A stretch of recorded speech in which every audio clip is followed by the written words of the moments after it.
เทศไทยให้ความรู้คู่ความสุขสถานีวิทยุกระจายเสียงแห่งประเทศไทยจังหวัดเชียงใหม่ AM 1476 กิโลเฮิรตซ์สถานีวิทยุภาคภาษาชาติพันธุ์แห่งเดียวในประเทศไทยที่มีความทันสมัยเชื่อถือได้สร้างอัตลักษณ์กลุ่มชาติพันธุ์สู่สากล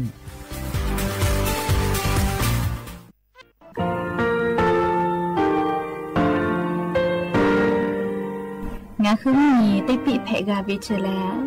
งาคือติยาติชูแลติเลเพกาวิมาเฮยาค่างาคือชอยาออตุคโลกาติเชวิออโครคาติผาคาชูโยอาชูโยวิโยกาคาเดติเลอติแกกาพุติลาวิทปาตองาคือชอยาอาสติกาวิโยงาคือออตุคโลออโครคากาติเชวิอูเวอีเวมาโกติยาลิเลทอกาอายีอูเวคาชเวเพวิโยอลักวงงาคืออตุคโลอคืออคากาติยายามาติยาลาบิลโกงาคือชอยาทอกาอาสติมากาวิคาชูงาคือมีติปิเพกาวิเจแลงาคือติมูติสุติเพเลอติยาลิเลอาชูโยเวอบูปุตาเวกันติภาคาเสติเกคาเดกากาติเชวิทัปาตองาคือมีติปิจกิเพลากาวิโยเชแลงาคือเทจมโครคางาคือมียาถาตอคปิลาตาเวปุระเวติเชเสนีเสหปามัชหปานิยาติเชออกขอบทาหมอวิทยาลัยวิชาการศึกษาประสานมิตรกเวออคโลจากเกรธาเทจมคุโฮคางาคือมียาถาปิยาลาตาเวตอคติพายโย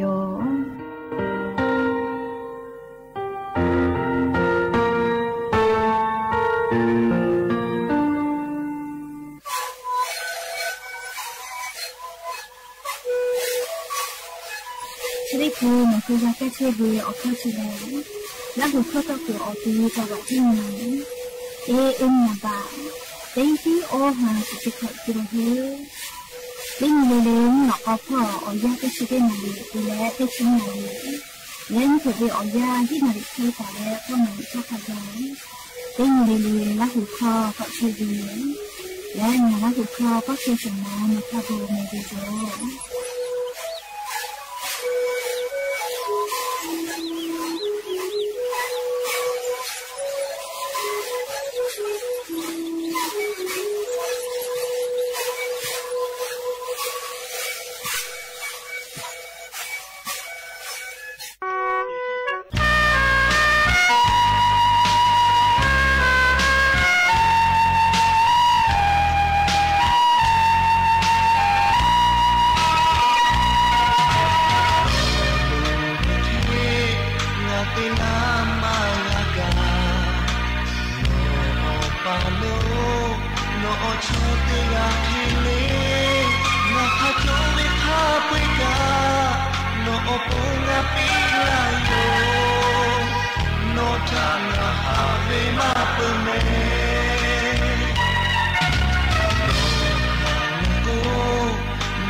อบุดาจาวิโย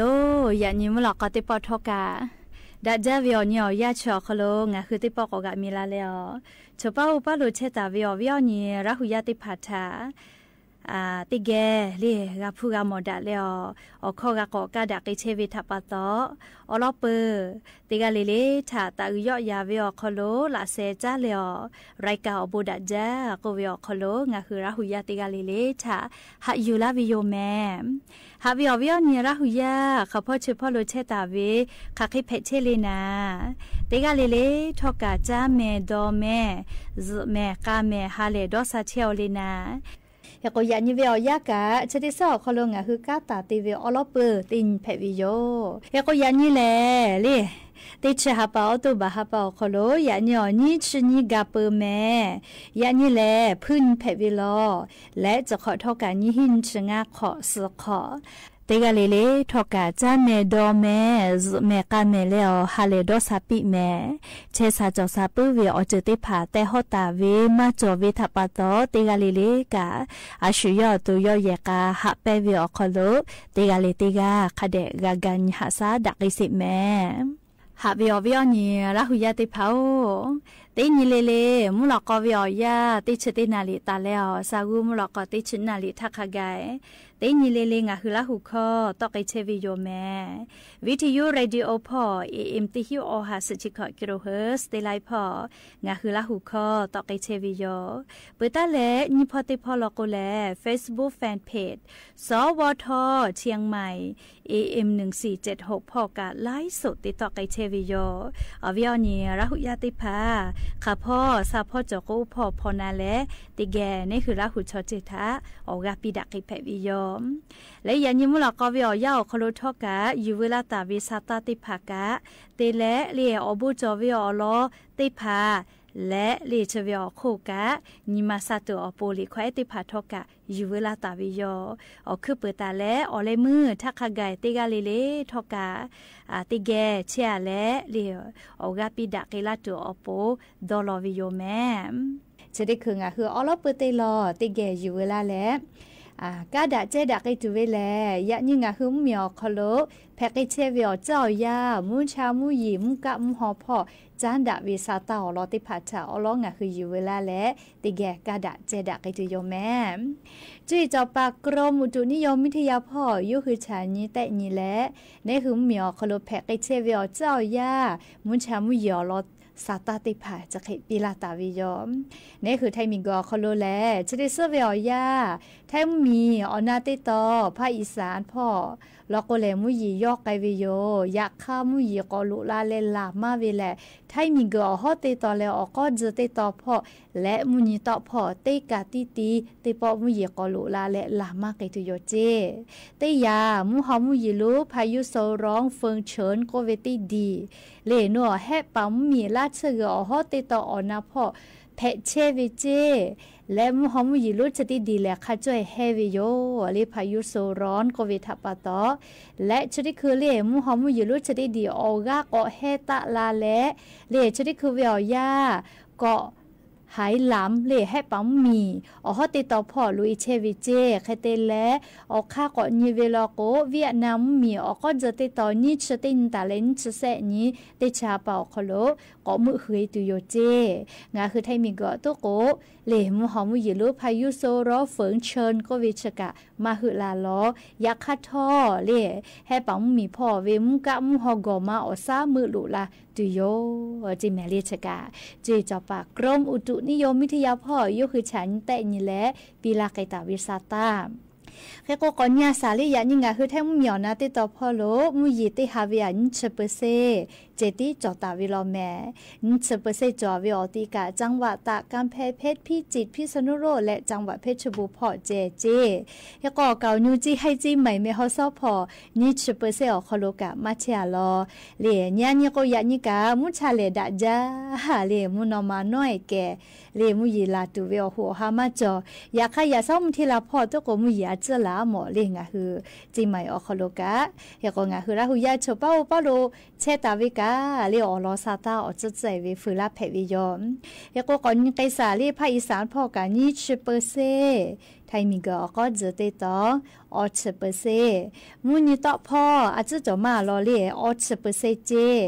เล่เปื้อเล่ไทยมีก็ฮอติดต่อพ่อจอมาเวเตฮาเวีย10%จิแม่และกุฏิพ่อกะเตฮาเวีย10%จิแม่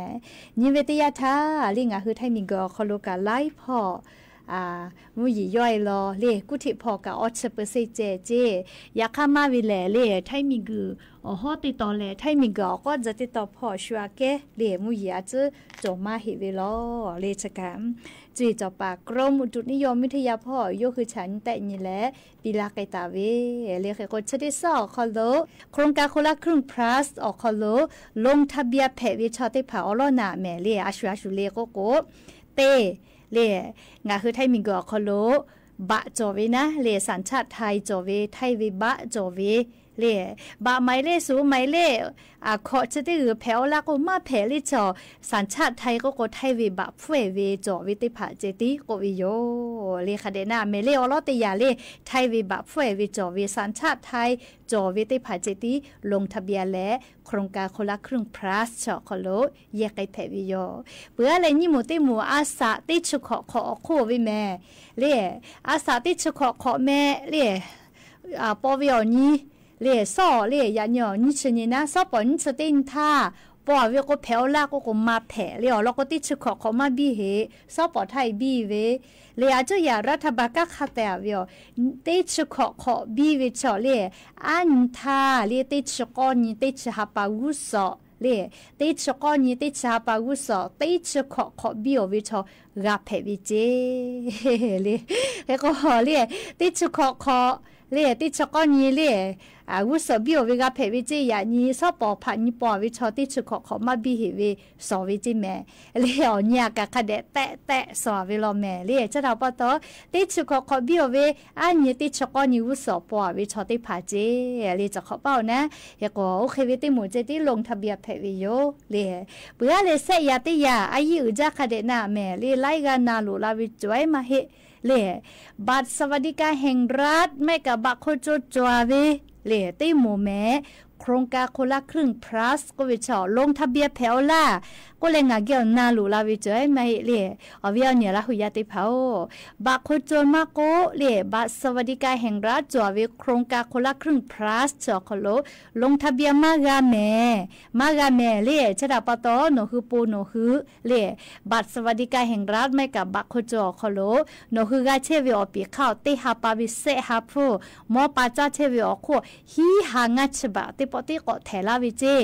แล้วก็ขาไทยกาวิเล่ก็เลยหาปัสตินติชติหาปาทาจิแม่เล่ชอบาคนจวิติหมูนะคเดนาเล่แล้วก็ติฮิติหางัชบะวิเมเล่ติปติกาปาจาวิลาไม่เล่ติหาปาเตะเล่คติปาจาไกแผวลาก็เล่นันขอจวินะเล่ติฮิติหางัชบะจอเล่นอติชติหาปามาปือเจขันปอจะปาใจกะเพเวเล่ติชติหาปามาปือเจ นะเล่เฮโกติชติฮาปาเยมาปุเลติชุนยฮาปาเกก็ปอดะเลเยก็แผวลาก็มาแผเล่จอติฮาปาปูติฮาปาเจเล่ก็ติชุนยฮาปาก็ติชุนยฮาปาตะตีฮีตีฮาเลงัชบะอวกลูลาวิโยเลขก็บักคนโจติโมเมบัสวัสดิการแห่งรัฐเลฮีหังัชบะกาตุขากากาจะลงทะเบียนวิเลคักเฮกาตีวิเลก็เลลีนันขอขบิจวินะยก็โจติโมติเชกติตุมาโลเล่บัสวัสดิการแห่งรัฐออกคอลเชียวิชอติพาติเชติตุมาโลแค่คงฮึกาบักคนโจจวิติโมเมผู้บักกึเลกาเยเวลาเจเล่บางคนจะจอวิติหมดผู้บักกักตุมาโลเล่ติปติติหาปาเวติฮีติหางาฉบับจนคือมอปาจากไอเพเวติพาก็เวผู้บักอยู่ตัวแม่ก็วิเจมอปาเจ้ามาปุโลผู้บักอยู่เพโอลาก็วิเจมาเพเล่จอมอเจปาจากาวิเมเล่มอเจปาจากาวิเมเล่เชเวอเล่โนคือเวติมาเพเล่ผู้บักอยู่มากาเล่บัสวัสดิการแห่งรัฐออกคอลเวเล่จอปูนะเฮก็โครงการคนละครึ่ง plus เล่ยาซอกขอนาลิท่าแต่พอเล่ลงทะเบียนเวยันเจแล้วก็มาเฮเล่นี่ชุขอนี่ขกายอยากขันฉลากาเจติปีวิเจคเดน่าแม่เล่อันนี้ไรนี่เลือเฮลมาเกียวอาเยลงทะเบียนโดเวตาติแม่อามาติเลก็นี่ฉลากาเจปีวิเจยาก็นี่ฉลากาวิแม่เล่อบิตาเฮโดเลนูดอกโปโทโอเคดอเชเวชอติพาเลดอยะเจ้าแม่เล่อลอโกเล่นิเวตยาทายาซอวิอยาเล่อลอตาลงทะเบียนไว้นะอลอตาลงทะเบียนไว้นี่ชั่วโมงลิคอนาริตาเลสุนาลิวิอยาโคโลเจติกาเตชเซลากาลงทะเบียนเจโครงการคนละครึ่ง plus อโคโลเล่โอ้โหงาดอเวียนิมผึกามาผึตาแม่เล่โครงการคนละครึ่ง plus อโคโลลงทะเบียนไว้จ้าเล่มียากะไว้จ้าลอแล้วก็อาชูกับผู้ลูเวก็มาเล่โครงการคนละครึ่ง plus อโคโลอาโลยาซอกก็ปโถ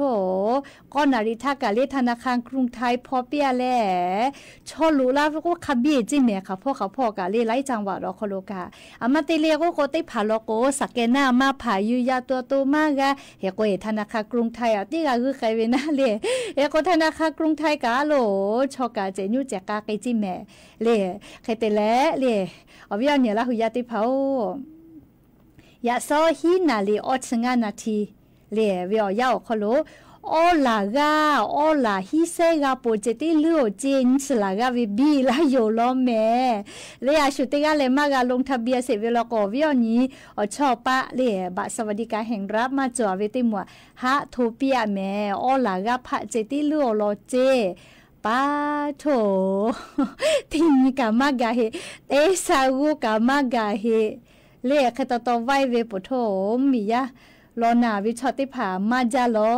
อลีมาจาลอเมลีออลากาไผติลัวเจก็มาวิอเนี่ยละยาติเผาเล่ไอ้ก็ชอบพอวิตุก็เล่นี่ชนี่ตาเล่นชขอนี่เล่มุซอมุทีละเป้าขอนาริตาเล่มเผือเล่ติชตินาลิขกายเล่ติชตินาลิขกายพอวิโยอยากขันสลากาเบียละก็ปุยวิเจเรียกเขายันเจติกาก้อนนาริเผาคอโลเจติออหลานเซไกติลัวจิแม่ปโทเล่ติชขอลาล่ะอยู่ล่ะติชขอลาติชงาลาพะอินี่เล่ติชงาลาพะลงทะเบียนล้อแม่เล่คนละครึ่งออกโลนะไว้จ้าเล่โอ้เรียกเขาเตียติกุโตวิทัปโตไว้จ้าเรียกเขาเชเวแลเล่นากาตุกอลูฮิเวเล่ติพาโครงการคนละครึ่งออกโลมาเยจอฮิเวต่อไปเตก็งายาเคลีน่าเล่ชอต่อไปหาแม่เล่งายามีนีกาจอวิโยเล่ยก็ยุหือชอจะไขว่เล่อลอเปเตปอคนละครึ่งออกโลกาเยจอวินะอลก็ปุระทาลก็อาสาติชีขอคูเวไอเล่เฮก็ยุหือมากาเยจอเฮเล่อาสามากาเฮเวทัปโตเฮก็งายามีนีกาเล่ยาซอกางาฮานอเล่ก็ปีเวเล่โคกาคนละครึ่งพระสอคโลเมฮะคือแม่ฮะลงทะเบียนแม่ก็ปีเวนะลงทะเบียนเวอคโลไขตอลาเล่ก็เล่อลเตปอเล่โคกาคนละครึ่งพระสอคโลเยวิชอแลเตปอตีลงทะเบียนแลเล่มากาแม่เรียกข้อความตะลาวินะโอแอปเป๋าตาขอการลงทะเบียนวิแม่เรียข้อความตะลาวิแลใครก็เล่ก็เล่นอร์เวย์ระบบเล่ชนิดคือ ตัวสอเชเวก็แหละตะลาวิโยเรียกให้เตแลเสหยอคอโลโทรศัพท์มือถือข้อความ SMS ออคอโลเรียนนอทาลิขอฟืลาตุโยแต่ก็แหละตะลาวิโยเรียกำลังรอผลการลงทะเบียนก็แหละเรียแอปเป๋าตาคนจะเคตะลาวิโลก็ติดชะตาเตชเวแลนอลงทะเบียนวิโยเรียกให้ก็นอวิสิตชอเขาเชี่ยววิโยเฮก็เสหยอคอโลเรียนอแลคุณสมบัติก็เวนะกาจอเวอจือค่าสอจอเบียวิโลโกเรียเตปอตีกาไกตุโยเฮก็ข้อความ SMS ออคอโลลิบก็ลาตุโยเจเตผาโลโกเรียกำลังรอผลการลงทะเบียนคือกูเปียมากาวิเลดก็ไล่ปอลงทะเบียนตุมาลูเจคาเดนากาเมเลียไล่ปอติคือลงทะเบียนตุมาลูเจเชวิอเลียนอติปอลงทะเบียนก็นะ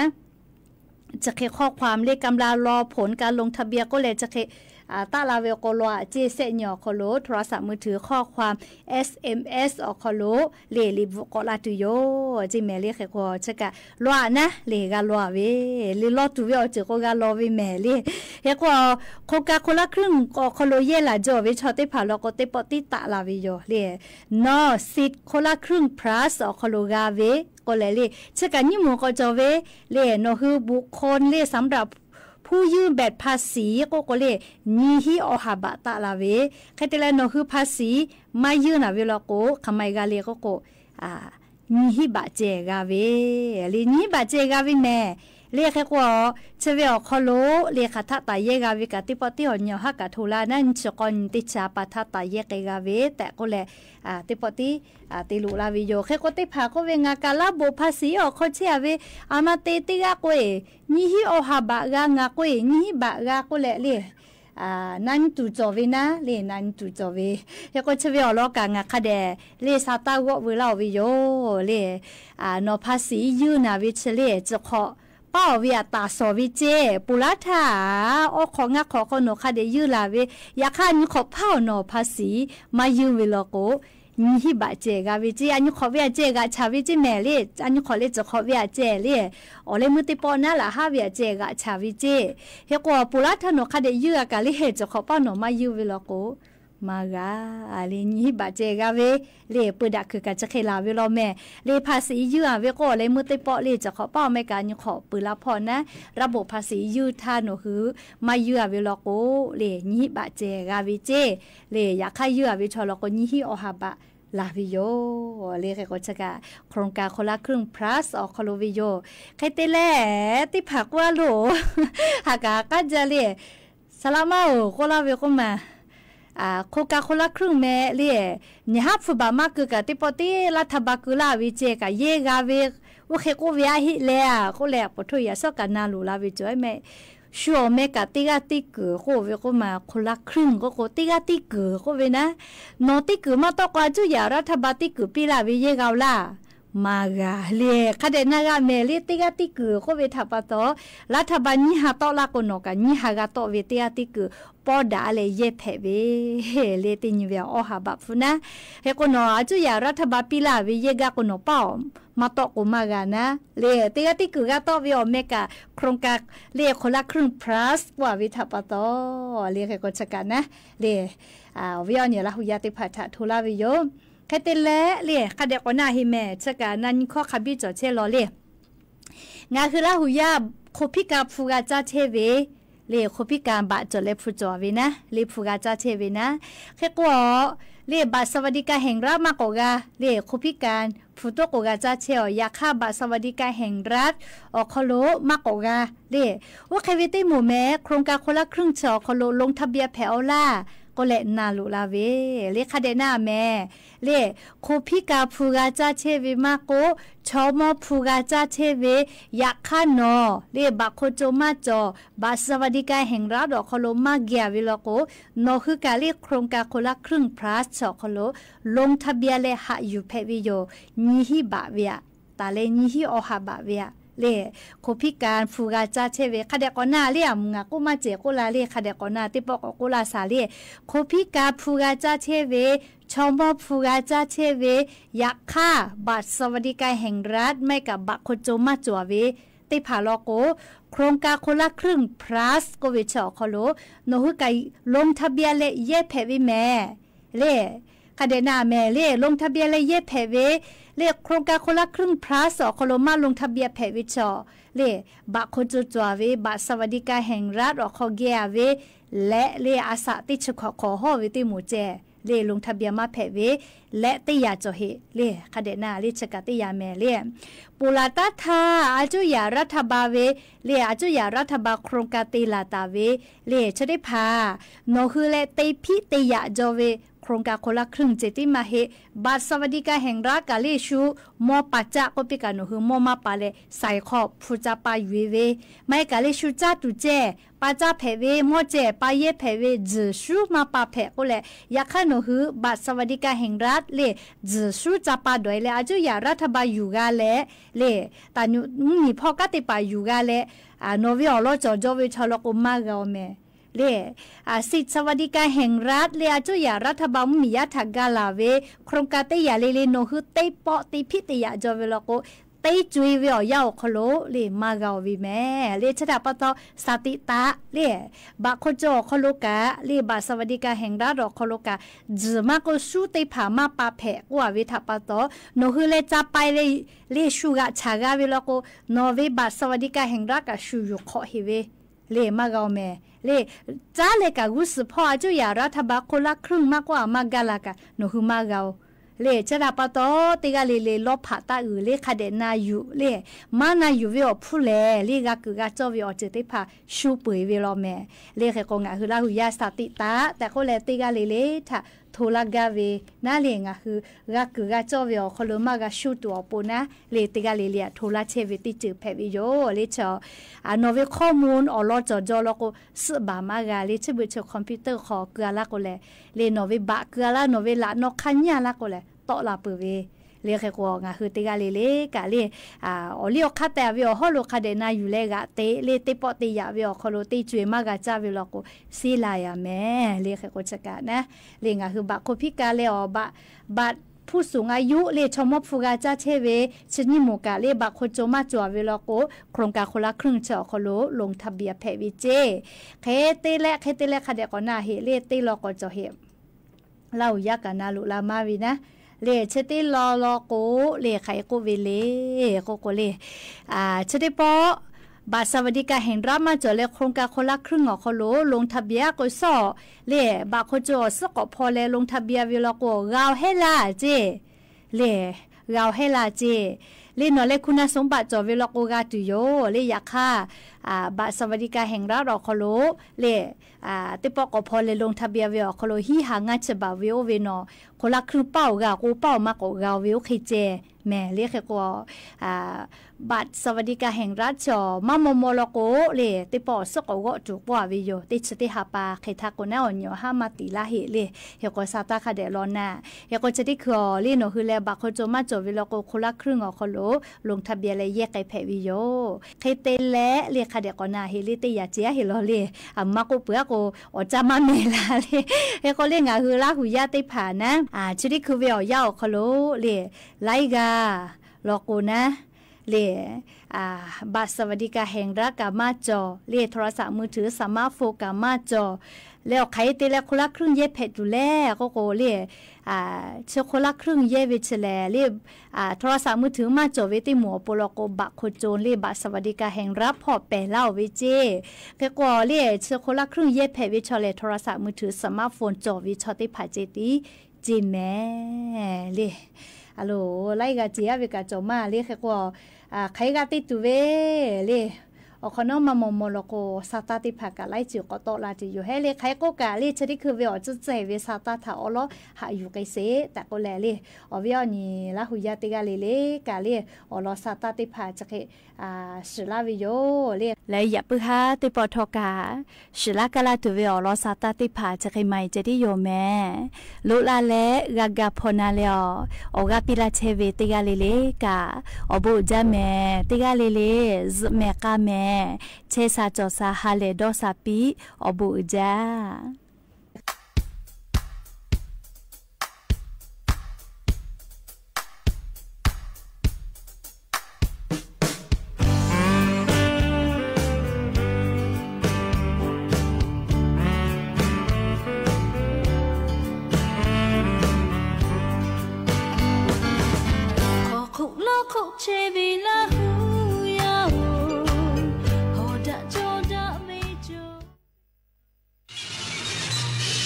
สถานีวิทยุกระจายเสียงแห่งประเทศไทยและเครือข่ายทั่วประเทศเสนอข่าวต้นชั่วโมงรู้เร็วรู้จริงเกาะติดทุกสถานการณ์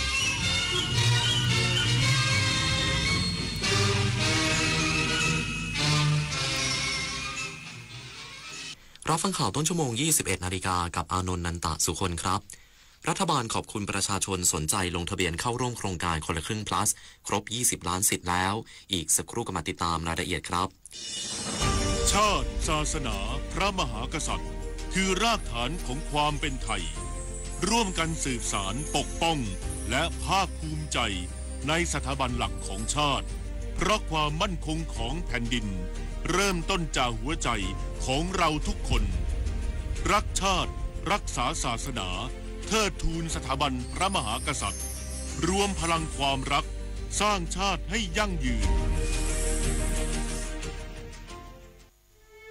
พระบาทสมเด็จพระเจ้าอยู่หัวทรงพระกรุณาโปรดเกล้าโปรดกระหม่อมพระราชทานผ้าพระกฐินตามที่กรมประชาสัมพันธ์ขอพระราชทานไปทอดถวายยังวัดพระสิงห์จังหวัดเชียงรายในวันเสาร์ที่ 25 ตุลาคมนี้เวลา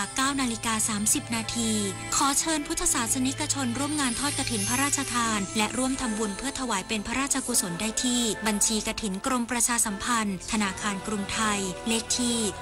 068 0060 154เมื่อเราก้าวทันเราต้องรักษาพัฒนาและส่งเสริมผลประโยชน์เพื่อความก้าวหน้าสู่ยุทธศาสตร์ที่สำคัญเราพร้อมผลักดันกิจกรรมเชิงรุกที่สร้างสรรค์ในทุกมิติรวมทั้งสร้างสรรค์ความเข้มแข็งในภูมิภาคที่มีอาเซียนเป็นศูนย์กลางเราสนับสนุนการส่งเสริมและเชื่อมโยงในเวทีเจรจาการค้าการลงทุนเรารักษาสันติภาพเสถียรภาพความมั่นคงและความมั่งคั่งประชาคมอาเซียนประชาชนเป็นศูนย์กลางเราไม่ทิ้งใครไว้ข้างหลังเรามาเชิญชวนทำกิจกรรมเดินวิ่งการกุศล9ด้วยธรรมครั้งที่9ครับซึ่งจะจัดขึ้นในวันที่9พฤศจิกายนนี้มาร่วมกันเยอะๆเพราะว่าเป็นสิ่งที่ดีมากๆช่วยเหลือโรงพยาบาลทั้ง19โรงพยาบาลก็มาร่วมวิ่งทำบุญกันเยอะนะครับติดตามที่เพจ9ด้วยธรรมนะครับดูรายละเอียดมาสมัครมาร่วมกันได้ครับเรามีวิ่งกัน2ระยะมี5กิโลแล้วก็ 10.5 กิโลสามารถร่วมบุญกันได้ค่ะก็อยากให้ทุกคนเนี่ยมาวิ่งมาร่วมทำบุญมาสนุกกันเยอะๆนะครับ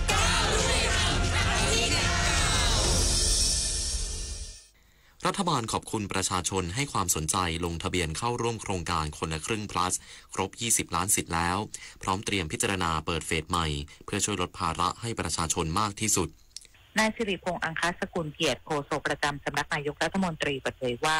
หลังจากที่รัฐบาลได้เปิดให้ประชาชนลงทะเบียนโครงการคนละครึ่งพัฒน์ตั้งแต่เวลา 6 นาฬิกาวันนี้ขณะนี้มีผู้ลงทะเบียนครบ 20 ล้านสิทธิ์แล้วซึ่งผลการลงทะเบียนที่รวดเร็วไม่ได้เกินความคาดหมายสะท้อนให้เห็นว่าโครงการนี้เป็นที่รอคอยและตอบสนองความต้องการของประชาชนซึ่งผู้ที่ลงทะเบียนไม่ทันในรอบนี้ไม่ต้องกังวลจากผลการลงทะเบียนจำนวนมากครั้งนี้จะพิจารณาถึงการเปิดเฟสใหม่ของโครงการซึ่งหากมีงบประมาณจะดำเนินการอย่างแน่นอนเพราะสามารถช่วยเหลือประชาชนและเป็นการกระตุ้นเศรษฐกิจของประเทศได้อีกด้วยทั้งนี้ต้องรอดูยอดการใช้งานครั้งแรกของผู้ที่ได้รับสิทธิ์ภายในวันที่ 11 พฤศจิกายนนี้ด้วยหากผู้ที่ลงทะเบียนไว้แต่ยังไม่ได้มีการใช้งานจะนำสิทธิ์ที่เหลือให้ประชาชนรายอื่นลงทะเบียนอีกครั้งผลิตนาถขวัญแสนสุขรายงาน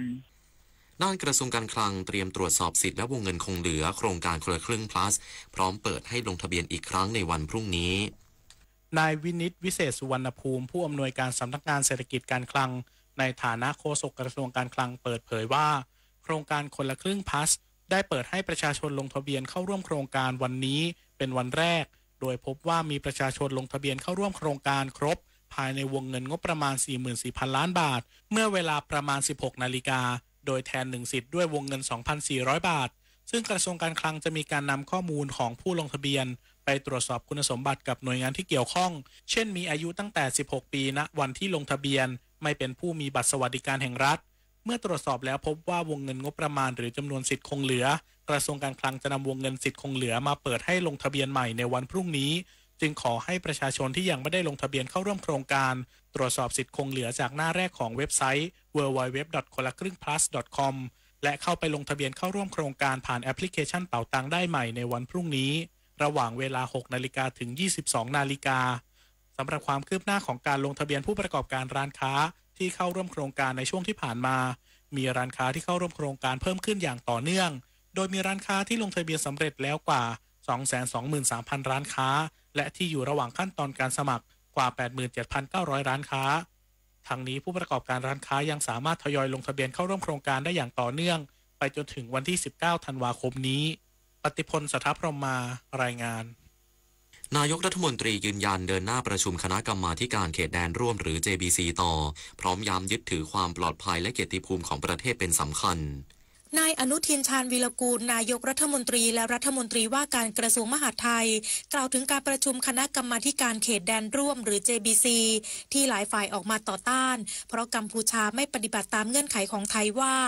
สิ่งที่ดำเนินการอยู่แล้วต้องดำเนินการต่อเพราะไทยไม่ได้สูญเสียประโยชน์โดยยึดถือเกียรติภูมิและอธิปไตยของประเทศรวมถึงต้องยึดความปลอดภัยของประชาชนเป็นสาระสำคัญด้วยซึ่งจะต้องดำเนินการไปจนกว่าหาข้อสรุปได้รวมถึงเชื่อว่าหากยอมรับเงื่อนไขซึ่งกันและกันก็จะได้ข้อสรุปนิตยาคุณสิมรายงานปตท.และบางจากประกาศปรับลดราคาขายปลีกน้ำมันเบนซินและแก๊สโซฮอลทุกชนิด30 สตางค์ต่อลิตรกลุ่มดีเซลลดลง50 สตางค์ต่อลิตรยกเว้นไฮพรีเมียมดีเซล S และดีเซลซูเปอร์พาวเวอร์มีผลตั้งแต่ 5 นาฬิกาวันพรุ่งนี้เป็นต้นไปจบข่าวอานนท์ นันตะสุคนอ่านรับฟังข่าวครั้งต่อไปเวลา 22 นาฬิกาติดตามข่าวที่นำเสนอไปแล้วได้ที่ www.thainews.prd.go.th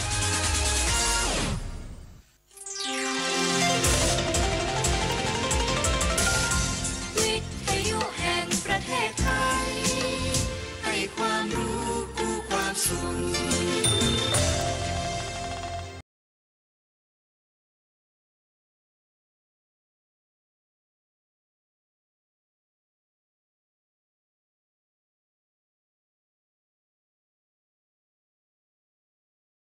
สาระสารพัน 21:10 น.ถึง 22:00 น.ทางสถานีวิทยุกระจายเสียงแห่งประเทศไทย FM 92.5 เมกะเฮิรตซ์และ AM 891 กิโลเฮิรตซ์โดยปานิสราผ่านแก้ว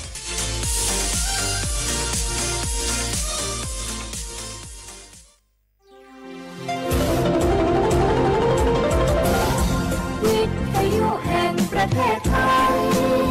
ให้ความรู้คู่ความสุข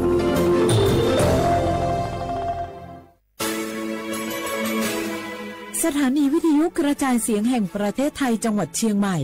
AM 1476 กิโลเฮิรตซ์สถานีวิทยุภาคภาษาชาติพันธุ์แห่งเดียวในประเทศไทยที่มีความทันสมัยเชื่อถือได้สร้างอัตลักษณ์กลุ่มชาติพันธุ์สู่สากล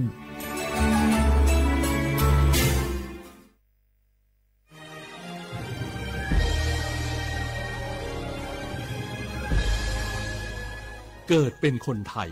เติบโตบนผืนแผ่นดินไทยจงภูมิใจในความเป็นไทยชาติไทยเรานั้นนับเป็นชาติที่มีความเป็นมาเก่าแก่ยาวนานเรามีภาษาวัฒนธรรมและมีสิ่งต่างๆที่เป็นเอกลักษณ์ให้เราได้ภาคภูมิใจในความเป็นคนไทยเราควรเห็นคุณค่าและมีความรักชาติหวงแหนแผ่นดินอันเป็นมรดกของบรรพชนร่วมภาคภูมิใจในความเป็นไทย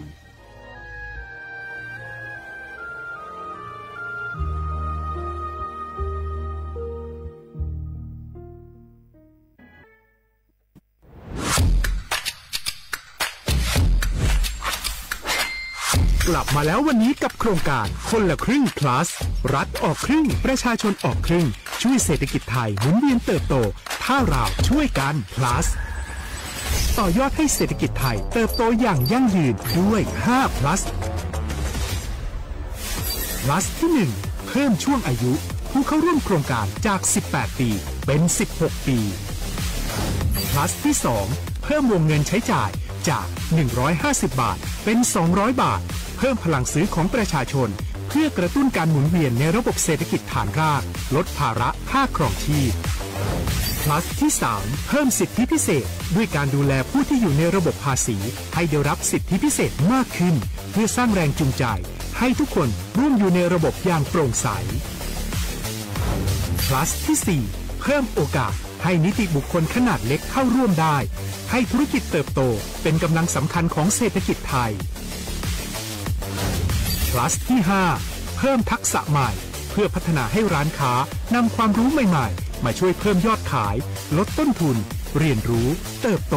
และปรับตัวไปกับเทคโนโลยีใหม่เพื่อสร้างเศรษฐกิจที่แข็งแกร่งจากคนละครึ่งสู่คนละครึ่ง plus ไม่ว่าจะสั่งข้าวคนละจานชาเขียวคนละแก้วขนมเค้กคนละชิ้นหรือหลายๆชิ้นก็ใช้ส่วนลดได้ทันทีสูงสุดวันละ200 บาทแถมใช้กับฟู้ดเดลิเวอรี่ก็ยังได้สำหรับประชาชนไทยอายุ 16 ปีเป็นต้นไปสมัครรับสิทธิ์ผ่านแอปพลิเคชันเป๋าตังวันที่ 20-26 ตุลาคม 2568 สำหรับร้านค้าที่สนใจร่วมโครงการสมัครได้ผ่านแอปถุงเงินวันที่ 15 ตุลาคมถึง 19 ธันวาคม 2568 แล้วเตรียมพร้อมรับลูกค้าจากทั่วประเทศเพราะนี่คือโครงการที่คนไทยทุกคนช่วยกัน plus เพื่อให้เศรษฐกิจไทยโตไปพร้อมกันโครงการคนละครึ่ง plus ดำเนินการภายใต้เป้าหมายที่ชัดเจนของรัฐบาลในความต้องการกระตุ้นเศรษฐกิจลดภาระค่าครองชีพให้ประชาชนและยกระดับศักยภาพผู้ประกอบการไทยให้พร้อมในยุคดิจิทัลโดยยังคงยึดหลักความโปร่งใสตรวจสอบได้และป้องกันการใช้สิทธิที่ผิดวัตถุประสงค์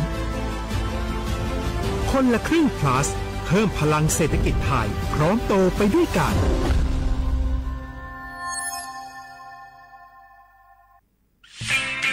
เส้นทางสายหมอกที่สวยที่สุดในเมืองแพร่กำลังรอทุกคนไปวิ่งด้วยกันครับทุกก้าวของคุณคือพลังของลมหายใจชวนเพื่อนชวนครอบครัวมาวิ่งฝ่าสายหมอกเพื่อโรงพยาบาลแพร่ในวันอาทิตย์ที่ 7 ธันวาคม 2568 บริเวณลานกิจกรรมหลังวัดพระธาตุช่อแฮมาร่วมกันส่งต่อพลังแห่งความดีเพราะทุกก้าวของคุณช่วยต่อชีวิตให้กับผู้ป่วยในโรงพยาบาลแพร่สมัครได้เลยวันนี้แล้วไปวิ่งด้วยกันในวันอาทิตย์ที่ 7 ธันวาคม 2568 พบกันบริเวณลานกิจกรรมหลังวัดพระธาตุช่อแฮนะครับฮัลโหลสวัสดีครับพี่น้องอายุนี้เดือขยาวโฆษณาไกกะกอสถานีวิทยุกระจายเสียงแห่งประเทศไทยจังหวัดเชียงใหม่พปานเนบีเคฮอมอนาแอออนหลิญาเมเจสถานีวิทยุกระจายเสียงแห่งประเทศไทยเฮนาอย่าซิมกอนบีเอดูอย่าล้อนแต่ช่องหางละหาเชลกับปจักกันเนอดูพออีสอนนี่กามาเล่าเนกามองขากากายกุญญาอายุเนียวโฆษณาบีเกหมอญาแลนึงมาอ้อนนานากาไงเหลียวเนไงชนยังอายุเนียวนากาสังโบนาหอนี่จำยองาซุงมีสีโกจำยอโปเย่และงาเดใจที่โบนาหอนี่จำยอเวนี่มีโกเย่งาสีเวและงายีเนียวมาเจอเกญาบุกกี้ดูนี่สิข่าวรับสมัครไปทำงานต่างประเทศเห็นว่าจ่ายทั้งค่าตั๋วเครื่องบินให้ที่พักฟรีแถมมีโบนัสตั้ง5 เท่าของเงินเดือนมีเงินส่งให้ที่บ้านสบายเลยแต่เขาขอค่าดำเนินการเป็นแสนใช่ไหมแล้วก็ให้กรอกข้อมูลส่วนตัวแอดไลน์สแกน QR Code ด้วยรู้ได้ไงอ่ะกำลังจะโอนเงินไปพอดีเลยก็ตอนนี้นายหน้าเถื่อนกำลังระบาดหลอกไปทำงานต่างประเทศรายได้ดีมีสวัสดิการเลิศพี่สาวฉันโดนมากับตัวเสียเงินเป็นแสนแทนที่จะได้โกอินเตอร์โหแบบนี้ก็พังหมดสิขอบคุณนะที่เตือนเกือบไปแล้วเมื่อไหร่เราคิดให้ดีก่อนเชื่อเช็คให้ชัวร์ก่อนแชร์แยกแยะข่าวก่อนตกเป็นเหยื่อไม่เชื่อไม่รีบไม่โอนโดยสำนักประชาสัมพันธ์เขต 3 กรมประชาสัมพันธ์ขอชอชอเมนูเมนูเมนู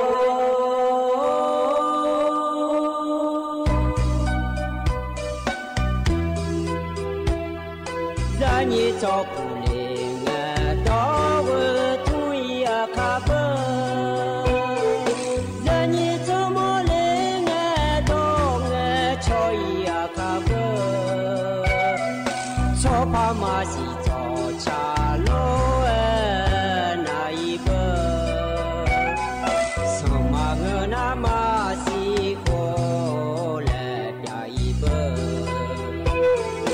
我努嘛是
不有这个一的，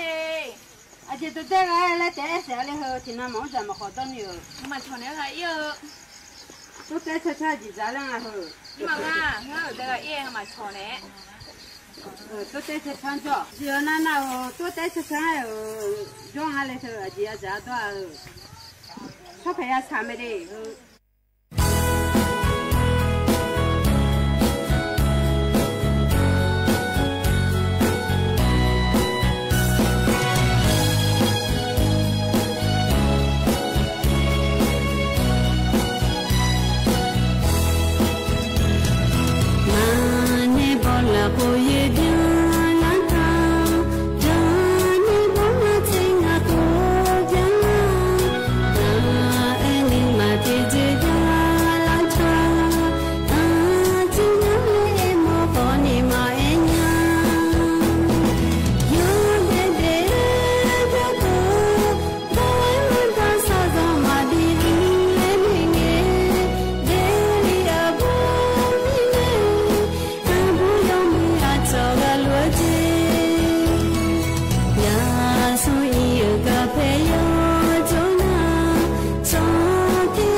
อุจิพออุดุธรรมะเดยินี่ยกานาลุเนะยิเนียวนิมจิกะล้อยิเนียวยอมีนาลุทอนจ่อโลอะยินี่ยกานาลุเนะพะยาทอนจ่อเมียเดยิเนียวเดอุจิพอปาล้อยิเนียวฮะกะเมียวมัวดูเนล้ออะยินี่ยกานาลุเนะยาทอนจ่อเฮนานาลีอายามนาขอเนนาลีวหลานเนนาลีเชหลังกะนี่แม่ยิเนี่ยล้อถึงมิเนนิมจิกะล้อยิเนียวงานแหนอายุเชื่อมือแหนที่คอรู้ว่าจอดามาเดย์เยอะเดย์เยอะก็มีอ๋อมัวดัวจอเนี่ยเยอะนาลุเนี่ยทนจุมาเยอะหรอ ก็มีออกมั่วดูนะรอเหยียดเนียวชมยาหน้าสวทเชียงใหม่และเดชชมยาทิพยานีนาสถานีวิทยุกระจายเสียงแห่งประเทศไทยจังหวัดเชียงใหม่สำนักงานประชาสัมพันธ์ที่3นักงานเหยียดเนี่ยรอเนี่ยยียุ่มเล่นอยู่ทันยาเธอนะขอเนี่ยสวทเชียงใหม่และมาเดฮกาเจ็บมาเหมือนเราคือยาหลวงเนี่ยเหยียดนี่แหละถอนจุลุมาเหยียดเนียวรัฐบาลก็ก่อมาเหยียดนี่แหละการต้องเชื่อก็ก่อมารอฮกาพอเนี่ยเหยียดเนี่ยจะกะดานในบิสิบิกามาเดเหยียดเนียวเดเหยียดเนียวอินนอนะขอเนี่ยอาดัมแบนนอแม่เหยียดเนี่ยแต่ก็โครงการคนละครึ่งและคู่เธอชมย้อนบิดองรอเหยียดเนียวโยเดินนะขอนี้เธอแน่แอปพลิเคชันเป๋าตังและคู่ปันเนอพอปะล้อชมย้อนดองยาแม่เดเหยียดเนี่ยเดยมยานะขอเนี่ยดองดูรอเหยียดเนียวนายโยสื่อเดินนะล้อเลยอย่างนี้แต่ก็ชมย้อนดองเงี้ยล้อเลยอย่างนี้ยาดองเดและบทดูหลาอย่างเหยียดเนี่ยที่มีเนี่ยรอสมนยาดออายามละคือรอยาหลวงในเหยียดเนี่ยโยมาจากโคลาคุยเกินนี่เดเหยียดเนี่ยเดตกาอะโหเชื่อขวในละต่อไปโยสื่อแล้ว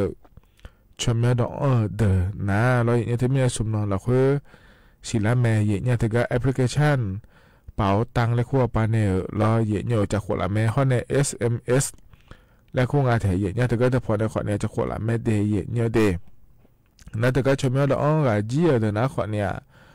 อันนี้เชื่อว่าเงินอัดเบดาวน์ยุ่มดานยาแม่เดย์เนี่ยไว้ขอที่เขาก็ยุ่มกันมาก็ได้มีนะที่ปลาแล้วยาดอมิเนรอเหยียดเนี่ยเธอการรัฐบาลปลารองาเชียบยุ่มชาวบ้านแล้วเนี่ยดูมางาเชียบยุ่มแล้วยาดอมิเนรอเลยเหยียดเนี่ยเธอก็จีวอเด็ดและขั้วหลักขั้วรอแอปพลิเคชันเป๋าตังและขั้วหลักขั้วอ้อมแม่เดย์จีวอเด็ดและขั้วเธอหนารอเหยียดเนี่ยเธอก็จะพอแสดงยาดอเดย์เหยียดเนี่ยที่โปรเตอร์นิพาโลแล้วนิพายาเดินแล้วที่โปรเตอร์นิพาอุยาโลแล้วนี่พายยาเดินน้ำมาดองขอเนี่ยอยู่ฮานี่ล้อเลยอย่างนี้ดองเนี่ยที่ปาแล้วอันนั้นนี่ช่วงเงินเกล้านะขอเนี่ยยุ่มยาไม่ได้อย่างนี้เดี๋ยวจะมีในล้ออย่างเงี้ยแอปพลิเคชันหลักคือจะได้ดองถาเดแล้วเนี่ยทะเลน่ายุ่มอันนั้นเกล้านั่นนี่ช่วงเงินเกล้านะขอเนี่ยนากาเธอยั่วเนี่ยยุ่มหน่อยเยอะเงี้ยนะเลยเนี่ยแอปพลิเคชันเป๋าตังค์เลยขั้วเธอดองถาเนี่ยล้อแต่ก็จอดสแกนเงินเพื่อจ่ายแล้วก็แต่ก็ทุลจังยาเดสดาพอในบีมาเดแล้วรอยเนียวเพื่ออยากเตียย้อนและเนี่ยมาเดเยเนียวนิวเจียก็ยังอยากกอเลมถ่ายจากแม่เยเนี่ยขนมอายามพากันยาหลวยเยเนี่ยจะกะอากาศดานในบิสิบิกามาเดเยเนี่ยเดที่ขอร้อยจะรามาเยเนียวเฮกันเนี่ยนะเยเนี่ยอันนั้นจะกะในมาเยเนียวนิวเจียก็เยเนี่ยเนี่ยถอนจั่วเดียขาอันนั้นคือที่นอฉลางาเดเยเนี่ยเด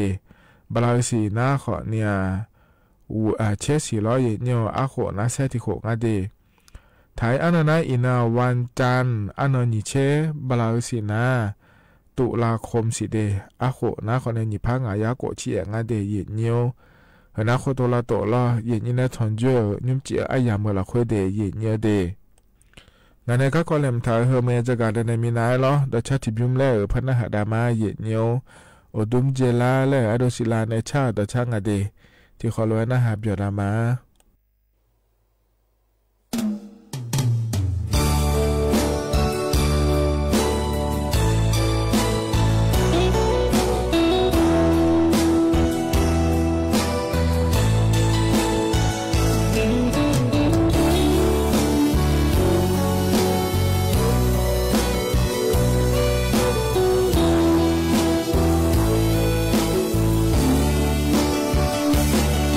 เป็นอย่าง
ธอนาโดสิลาและคู่ในชาต่อช่างงาเดยเนียว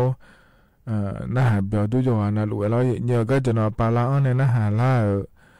ยนี่จอนาลูดูถมาเรามาข้อปนน่าหามาเฟซบุ๊กปนน่าหามาเดยเนียวเดยุ่มเจียที่ขอรอจอดามาเยเนี่ยหรองานก็แหลมถาเฮจะกะดันมาเดยเนียว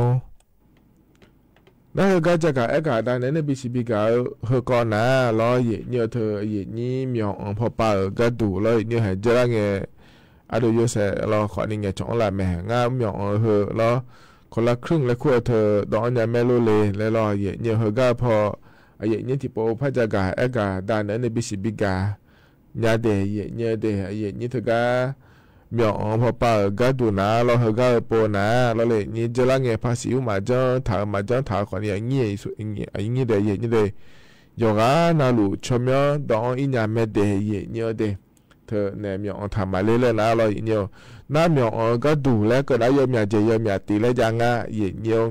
ที่อันน่ะลูกเคยงอเนี่ยเรามีทอเดอคนนี้จ้อที่อันน่ะแล้วพอเนี่ยเราเลยละคุยเดอคนนี้จ้อที่อันน่ะบริษัทมาพอเนี่ยเดอคนนี้จ้อที่อันน่ะเบอร์จะดูมาพอคือท่านเนี่ยเดอคนนี้จ้ออายุที่อายุจีอายุแล้วยังไงเนี่ยเยนี่ที่อันนั้นนะคนนี้ถึงก็ออนไลน์เขาไปเนี่ยเราอย่างเงี้ยจอฟู้ดเดลิเวอรี่และคุ้งอาเดออนไลน์เขาไปเนี่ยเดอคนนี้จ้อถึงมีเนี่ยเขาก็ปวดก็ดูนะยกอ่ะน่ารู้ชมยอดองอีอย่างง่ายอย่างนั้นเธอแต่มาเงือเรายอมอย่าปวยาเนี่ยเรายาจานเนี่ยเราหรือว่าอย่างเงี้ยเธอก็อย่างนี้ช่องงานบริการและคุ้งอาเดมันโดนเนี่ยชอเยพ่อมาเราคือสอนเราสอนแทนเนี่ยเยพ่อมาคือสอนเราสอนเรามือเยพ่อมาจะขั้นแถวจะขั้นแหล่เชียวหุ่นมาพรถามาเฮอเดอรอช่วยบิดอนยามาเดเลยจะดูเหลียวจะไม่เนี่ยถึงก็รัฐบาลเขาไปเนี่ยเราเยอะนะก็เดอก็ดูนะคนนี้เจอแล้วเงี้ยอันนั้นเช่นไงเงี้ยเนี่ยช่วยบิดอนละแม่เยี่ยเยอะมีอะไรคนเนี่ยช่วยดองเยอะดูรอเยี่ยเยอะเธอมีเนี่ยเยี่ยเยอะถึงก็เธอก่อนเราคุยกันเงี้ยเราเยี่ยเยอะเธอก็มีพอปาก็ดูนะเราเลยนี่อันนั้นเช่นกันเงี้ยเนี่ยช่วยบิดอนละเนี่ยฮึบะอันนั้นฮึบะช่วยบลาเช่นนี้สิจีเรื่องเกินนี่เราคุยจีอาอย่างเราคุยเพลินเกินเนี่ยชมบิดอนยาแม่เดียเนี่ยเดี๋ยวขอนี่เหรอก็อยู่มหปาก็ดูนะเราเลยนี่เหรอก็อันนั้นนี่ช่วยกันนั่นยุ่มได้เนี่ยเบอถึงมีเนี่ยอาดับแบงกันนั่นบิยุ่มได้เนี่ยอย่างเราคุยฉลาดกันอย่างนี้มีเดอพอเนี่ยเราบิเยเลยหมดเมียเลยแล้วนะขอนี่เหรอก็เฮมีนั่นเราคุยข้อมาก็เจอเนี่ยแต่เดียเนี่ยเดียเจริญเงยเดิมอย่างอ่อนหัวเดินนะคนเนี่ยถึงก็แอปพลิเคชันถุงเงินและคู่ก็เลยเนี่ยเราถึงก็กดยืนยันนะทำเจริญยังไม่ได้เนี่ยเด็กกดยืนยันการลงทะเบียนและคู่งานในอย่างนี้ขอนี่ที่อันน่ะเจริญเงยอ่อนหัวคนนี้ให้ปวดมาดูแลงานเลยมาเดินยังไงเลยเขาเนี่ยโยสื่อแล้วจังเลยมาเล่นเหนือเดินนะรออย่างเนี่ยธนาคารกรุงไทยและคู่ก็เนี่ยเจ้าหน้าที่เอาไปในบินเจเนี่ยอีเดเจ้าหน้าที่เอาไปอาหารเนี่ยเจริญยังไม่ได้เนี่ยเด็กยอมยากานะเราเนี่ยบริษัทมาพอเดินนั้นเธอน้ำมาสาชอสื่ออะไรไม่ได้หรอขอเนี่ยบริษัทมาพอถ่ายเดินเราเนี่ยเธอมีอยู่สระดับดูเนี่ยเยอะโลอยู่หาอยู่ไม่เสียใจนะโลคือถอนเนี่ยช้อนเดินโลแล้วเราเลยเนี่ยโลงอเนี่ยมีหลักโลจะนอปะถอนเดินโลเฮก็เดินนะเราเนี่ยเธอพอรู้ปานเนโลปะทาวปานเนโลกันเอาปานเนโลเลยเสือคำเนี่ยยังไงเนี่ยเฮามานี่เฮก็เดินจนเนี่ยเฮก็เจียมหยอกไม่ดีแล้วเราเนี่ยเธอมีเนี่ยอดัมเบตินะคนเนี่ยธนาคารจะไม่เนี่ยธนาคารอีเนี่ยเจโลก็ดูงานเลยงาคนนี้จะไม่ต้องว่ามีอะไรชมหยอกบีเลยคนละครึ่งเทอมบีจุ่มเลยก็ดูเลยแล้วธนาคารป้าจะไม่เนี่ยชอนเนี่ยนะหาอีเดียเดน่าอย่ามาเลยเฮ้อหลงอ่ะเดแล้วเงี้ยช่อเงี้ยเนี่ยละนะเหรออย่ามือพาติปพาแหลหัวเนี่ยเหรอธนาคารติปแล้วพาบีคนเนี่ยเหรออย่ามาอย่าจะน่ารู้ละอย่าเยี่ยนะขอเนี่ยอย่างเงี้ยข้อมาอย่างนี้คนละครึ่งละคู่พอปาเหรอเลยเนี่ยจันยาผาแล้วเดอย่างเงี้ยเดทมิเนี่ยเหรออย่างเงี้ยเฮ้อนะเหรออย่างนี้อย่าน่ารู้ว่าชมน้องอีเนี่ยชอบเบี้ยละหมดเดอจันยาผายเลยจากการอากาศในเล่แล้ว อินุมเอก็เงี้ยเลยเนี่ยชมยอดองเลยในจังหวะที่เนี่ยที่เสนี่มือสุมพักอาเจเนี่ยจังหวะงาเจเนี่ยยอเดสิมือกาเจนี่เรายอสึกแต่นะขอในงามืออาเจเนี่ยจังอาเจเนี่ยที่ไม่เนี่ยเราเฮกามีออกมาปาก็ดูนะขอในเฮมยามาเกิดแล้วมาเอถาเนี่ยที่ไม่เนี่ยอาสัวมาค่ะมีออกก็ดูของการคนละคืออาจจะเบี้ยเลยหมดมีอะไรเลยยอเราดูชมยอดองเนี่ยไม่เดย์เนี่ยเดย์เงินอาทิตย์ก็ร้อยเนี่ยอันนั้นจะอาทิตย์ก็ดูเนี่ยเฮกามีมาเกลเลยนี่บาลาชินีซีอันนั้นหัวเนี่ยละต่อไปฮึบาอันนั้นนี่เช็คกันนี่จะเทียเนี่ยอันเดียวไทยมีของเราคุยเลยเนี่ยถึงก็กีฬาเนื้อจังอาเดียเนี่ยเดกีฬาเนื้อเธออยู่อันเราสิญญาดูรอเนี่ยกีฬาก็หัวก็ดูนะขอเนี่ยมหกรรมซีเกมและคู่งาเนี่ยเดือไทยมีของยิ้มเสกงาเดียชดเจ้าภาพ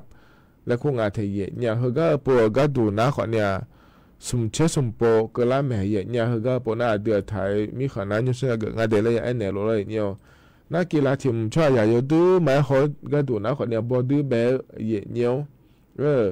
บอดี้เบลเดียเนี่ยเดอินุ่มชมยันโดเลงาเราอย่ามาเล่นบีปังอ่ะเถอะ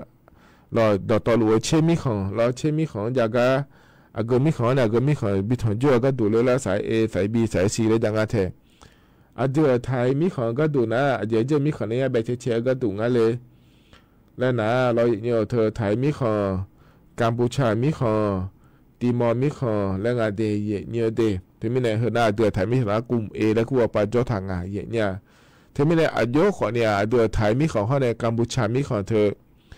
บอดี้แบบเชียเนาะฉลาดแม่เนี่ยถึงกับกีฬาซีเกมและคู่อายามเธอละคู่ล้อไอ้ขอนี่อันนอนแล้วน่านัวมาดูล่างอาชีเดบอดี้แบบก็ดูล้อเนี่ยไทยมีของในกัมพูชามีของกีฬาซีเกมและคูกาลอกีฬานะกัมพูชาแต่มันก็ตีมอลเลเต้ในขอนี้พยาเบเชียสิเนี่ยหรออันดับเบก็ดูแล้วน่าว่าอันนั้นเวบาลาชินีสิอันดับเบดาแมกีฬาซีเกมและคู่เธอไอ้ขอนี้ล้อส่วนอันนี้ก็ว่าบอดี้เบเดือดไทยมีของปาเขาในกัมพูชามีของอันนั้นมาดูล่างอาชีเฮ้ยเงินเกินล้านนะไอ้เนี่ยเดือดไทยช่วยหาบอดี้เบก็กาบีก็ดูเดแล้ว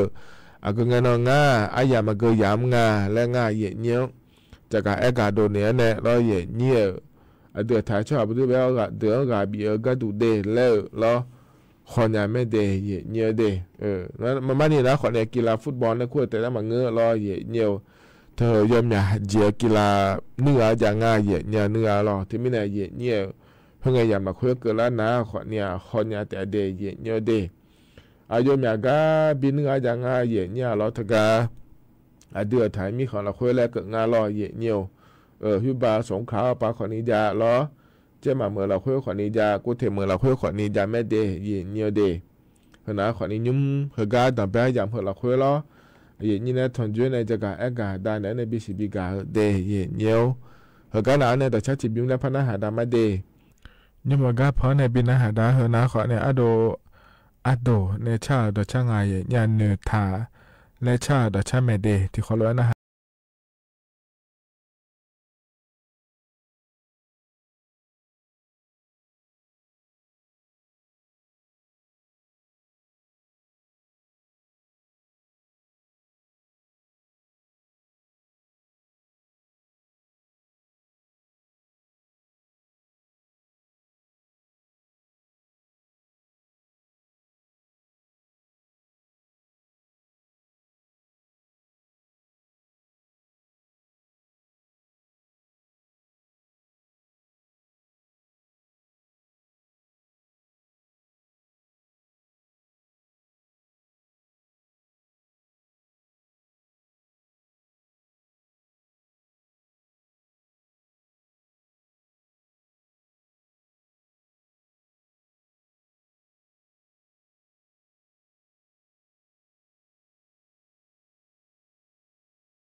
是天使把我马出世切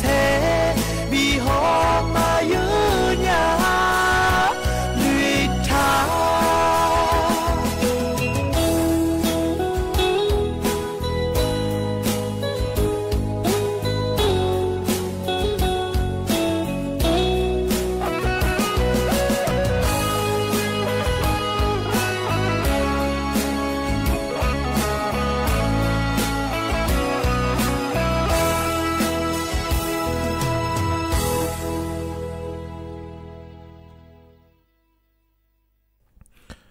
เธอก็พอในบินาหาดาดชาตินาขอเนี่ยอาโดแนวชาดชางาเดยเยอะเดเนื้อถาแล้วงานในนี้นะฮะเบียดด้วยเยอะจะละเงี้ยก่อนงานนอล้องมาโดเธอก็อภิเษกกันเลยเยอะถ้าเจ้ากับพงล้อเยอะมีอะไรเนี่ยอยากทนเยอะกันละค่ะเช่นมีเด็กกำลังหือมาหยอดนลุล้อหาเกิดอะไรเดยเยอะเดทีนี้เนี่ยล้อเยอะไม่หัวปากก็ดูข้อนี้ที่ข้อรู้แล้วยอดมาเยอะมีอะไรนะเลยฮะเยอะอ่ะโหอีโดเนี่ยเราเธอก็ยาหนาวเธอเยอะเสือมีอะไรยาเลี้ยเลยยาเมโลแล้วเราเยอะอีนุ่มนะเราแม่ยังงั้นสิเธอเยอะเดยอเสือยาเมโลพญานาคเงินพญาเหลือก็ตัวก็ยามยาเหลือก็ดูงานเลยแล้วเนาะไอ้ขอเนี่ยเราเกิดล่าเนี่ยยอมมาจัดโดเลยนะเฮก็พอในจักรอากาศด้านเนี่ยมาเดยเยอะเดนึกจีที่ขอร้อยแล้วพระเจ้าดามาเยอะก็เนี่ยนะเราก็ก่อแหลมถ่ายเฮเยอะจักรอากาศดาเนี่ยบิสิบิกามาเดยเยอะก็ยิ่งจักรอากาศด้านเนี่ยบิสิบิกาเฮนะขอนี้ย้อนพาเกกะเกาะนาโกกะเกาะรอเหนียวไข้เลือดออกแล้วงานเถียงเนี่ยอีนุ่มก็ขอเนี่ยนาโกไข้เลือดออกแล้วก็เธอมีอันเนี่ยอย่ามองงานสีเจเดเนี่ยเดไอ้ไข้เลือดออกนาโกอาจจะเวลาเลยแล้วที่พอแพ้กันเนี่ยเนี่ยยาสีเนี่ยนะขอเนี่ยอย่าหาย้อนเนี่ยผายแล้วรอเหนียวไข้เลือดออกแล้วเธอนะขอเนี่ยเช็คก่อนรอถ้าป่าก็ดูนะขอเนี่ยยุงลายแล้วคงงานเดียเนี่ยเลยถึงก็เธอเจเนี่ยอาเดียงก่อนแล้วเนี่ยเราชอบก่อเฮมอแล้วก็ใครเราออกเลยขั้วเธอเปลี่ยนนะเดือนก่อนแล้วนะคนเนี่ยดูขอใครเราออกเลยขั้วแล้วก็เธอหย่อเล่นในเปลี่ยนเล่นงานเธอเนี่ยน่าเชื่อก่อนเธอเนี่ยเดือนก่อนแล้วนะเลยเนี่ยยอมมาดูแล้วก็อันเนี่ยเดือนก่อนแล้วเนี่ยแล้วก็เปลี่ยนแล้วนะย้อนในศิลาก็ดูงานเลยแล้วก็นะคนเนี่ยมาดูย้อนร้อยส่วนเนี่ยละเจียเนี่ยเราย้อนละหัวปากก็ดูนะคนเนี่ยสมเชื่อก่อนเนี่ยอุ่ยเชื่อองศาก็นี่ละแล้วยาญาเดแล้วตัวกับงานเราอีกเนี่ยนั่งมาดูแล้วเราเธอนักขอเนี่ยเธอนักก็ดูมาดูเราค่อยออนไลน์แต่นักขอเนี่ยบาสีนั่งก็ขอเนี่ยเราญาเจเยเนี่ยยอมอย่างนักขอเนี่ยอุดูน่าเราเนี่ยสาวเราหน้าเสือฉลาดหน้ามาดูหน้าขอนิยาแล้วเราเลยอย่างนี้บาอยู่นี่แล้วเราอีกเนี่ยที่อันนั้นนะขอนี้แล้วอยู่นี่เราตัวเราเนี่ยมาดูเรามาดูขอนี้เป็นเนี่ยคืออะไรหุ่มมาขอเนี่ยเป็นเนี่ยจะได้เนี่ยเดที่อันนั้นนะเราเนี่ยอุปหุ่มมาไปเยอะเนี่ยเราเลยนี่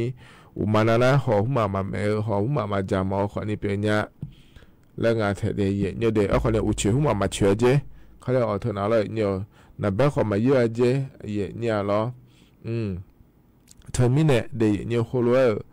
เรื่องมีอะไรแล้วนะเราหมอจะไงเนี่ยนักก็ยังมือพา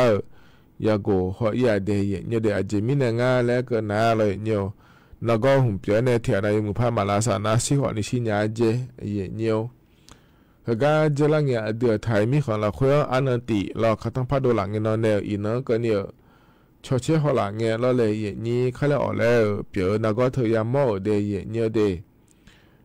มือโกพางายาสียากจะนี่ไงเจเนี่ยนั่นเธอก็เธอมีอะไรล่ะคุยเราเนี่ยเสียกับจงอาเดียเนี่ยเดเสียนะคนเนี่ยสมเชื่อกูกับเบียเนี่ยจงอาเทียเนี่ยเราเนี่ยเธอมีเนี่ยเราเนี่ยใครแล้วออกเธออีนั่งก็คนเนี่ยยังพายเรื่องงานสิเดียเนี่ยเดี๋ยวส่งอันนี้ก็รู้เราเนี่ยมาดูอยู่ล้อแล้วเรื่องเนี่ยเราใส่อยู่สลัดหน้าโลดูหน้าโลแล้วเรามีเนื้อแบบอย่างบาอย่างนี้แล้วกันเนี่ยอุปหุ่มมาไปเยอะโลเขารู้ว่าเราหน้าเถียนน้ำมาดูเราเนี่ยแล้วอย่างนี้เลยตัวเธออย่างนะมาจูก้าเนี่ยเรามาดูลาซาเลเดแล้วนักก็ช่วยหอเนี่ยเดแล้วงานเถียเนี่ยน่าจะหาอยู่มีเจจานยามาจานยาเจริญยาเดเขาเอาไปทะเลาะเนี่ยเธ ถึงมีเนี่ยจะย้อยหามาเยอะจ่านี่ล้อหมอจุกเอื้อเนี่ยหมอเนี่ยบินเนี่ยจะกาเธอเต้จ่าเดและตัวจะกาแอกางาเฮนะหมอปานเนี่ยล้อเลยอย่างนี้ถึงมีเนี่ยโยหานาลุเว้ล้อใครล้อออกพอปังย้อนยาผายแล้วล้อจะกาได้เลยละเนี่ยไปอีดงเงโลบ่ชมบ่ต้องมาอย่าอีเงโลยี่เนียวเพ่งนาบ่ยามาดุมเดอีข้อละคุยจ้องเงอุจียามก็เลยนะคนนี้มาเงในบึกขาล้อบึกขาแล้วล้อยี่เนียวบึกขายุ่มล้อเดอยู่ล้อเดยี่เนียวเดขณะย้อนนาลุย้อนยาผายแล้วจะกาได้ไหนเนี่ยบิสิบิกาเลเดยี่เนียวอันนั้นจะที่ก็กระดูล้อเหอดานโอฮอปานเนี่ยจะกาเอกาเนี่ยง่ายยี่เนี่ยอินนั่งก็ขอเดียวมีอันนี้จ้องอาชีเจยี่เนี่ยชอบบัญชีม้าและคู่เธอรอยกย้อนพอเนี่ยยอมบังจีบิงเยอะจ้องอาจจะได้ยี่เนี่ยได้ยอมมีอาโปอย่าไอเนี่ยเราหรือว่ายี่เนี่ยบัญชีม้าเธอนะขอนี่รอยี่เนี่ยเธออาเดียชมเนี่ยเกอเนี่ยอาเดียรอธนาคารเนี่ยบัญชีบิพอเนี่ยช่องบินเนี่ยจะต้องละจ่ายเธอแล้วมายี่เนี่ยที่น่าจ้าเดียยี่เนี่ยเดียอาเดียชอลาเราแหงงานบัญชีที่พอเนี่ยละเสเลยงานหลวงเนี่ยเลยงานชมเนี่ยบัญชีมาพอเนี่ยเลยแล้วอาเดียเนี่ยสาขางี้น้องงานบัญชีพอเนี่ยละเผื่องานน้องจะได้ให้เมียบาบินเนี่ยมางานผ้าบาทีมือบาบัญชีพอเนี่ยละแต่น่ากันไหมแล้วอย่างเงี้ยเธอมีเนี่ยอาเดียมาดูขั้วเสือเนี่ยบอกจะชวนยัวเนี่ยเราบัญชีพอเยอะธนาคารเนี่ยนั่นให้นำบัญชีพอออกไปยังอาชีพนุ่มหนาเราอย่างเงี้ยเธอก็ออนไลน์ไปในขอนี้บัญชีพอยังไงอย่างเงี้ยเธอมีเนี่ยที่อันนั้นนะขอนี้แห่ชวนเนี่ยกาเราอย่างเงี้ยสุดท้ายงานผ้าบาบินเนี่ยมาเจนี่ผ้าบาบินเนี่ยมาเจเลยอย่างเงี้ยเราบัญชีพอเนี่ยแต่แล้วอย่างเงี้ยเธอมีเนี่ยเฮก็สุดท้ายที่อันนั้นยามออกกันเนี่ยเราอย่างเงี้ยแห่อาเดียชมยัวอาเดียเมื่อตัวยัวเนี่ยบัญชีพอเดี๋ยวบัญชียัวเนี่ยบัญชีพอนะอาเดียบัญชีเฮยัวเนี่ยเรายบังเจจอยงานเจอย่างเงี้ยชอเธออินี่อาเดียอย่างเรารู้ไม่ใช่สุดละเธอเลยนี่เธอก็เธอพออยู่มีงานเจเดชอบไม่ใช่สุดละยาหลานนะคนนี้แห่อาเดียบัญชีอาเดียเนี่ยพอเนี่ยหัวชะตาดองอีดองเยอะยบังเจพจงเยอะแล้วอย่างงานเจอย่างเงี้ยที่ไม่ได้ส่วนมาค่ะฮอลโลบัญชีพอเนี่ยชอบบินเนี่ยอยู่บินจอยเนี่ยแต่โน่นเนี่ยเนี่ยเราเฮ้ยชอบมั้ยชาวบ้านดองหลังอาเจสุดท้ายยมองเจเลยแห่แต่โน่นเนี่ยนะอาเดียลักเกิงอาเธอเย็นเนี่ยอาเดียน่ะชอบพอเนี่ยบินจุ่มเยอะมีเนี่ยเราเลยนี่บัญชีเธอเราที่มีเนี่ยฮอลโลจ้าเฮย้อนพอปาบังเจเย็นเนี่ยเราแต่โน่ชมไม่เท่าเชื่อเขาเนี่ยนะขอสมผมเมเจนี่ยัยโลเราเนี่ยมังเงอนะขอเนี่ยสตาร์ทแต่เดย์เนี่ยเดย์สุ่มเสบาก็นี่ตีจะเดย์เนี่ยเดย์เดี๋ยวดูมาอย่างงาเนี่ยสตาร์นี่พักสุ่มพักแต่ยากาทันดูเดย์เนี่ยมาชีบิพันเนี่ยมาชีพันเนี่ยสตาร์ให้เนี่ยนี่บิดมาเจแล้วกาลอยเนี่ยนั่นเนี่ยเดี๋ยวดูมาข้อตันหัวปากก็ดูนะเดย์เฮือมาชีเนี่ยนี่ดองเดี๋ยวสิเนี่ยละตาอะไรข้างกันนี่ละเกินเนี่ยละชอเนี่ยเราถึงมีเนี่ยส่วนมาขายเนี่ยชอละเนี่ยงานบัญชีที่พวกเนี่ยละเซ่แล้วธนาคารบัญชีเธอละเฮ้ยหลงงานเลยแล้วอยู่อันนี้สิเนี่ยชอบขวางงี้เนี่ยทับพอเนี่ยเดย์เนี่ยเดย์จะปัจจุบันมีกาอย่างงานเดย์แล้วเนี่ยจะกาเอกาได้เนี่ยบิสิบิกาแล้วเดย์เนี่ยเดย์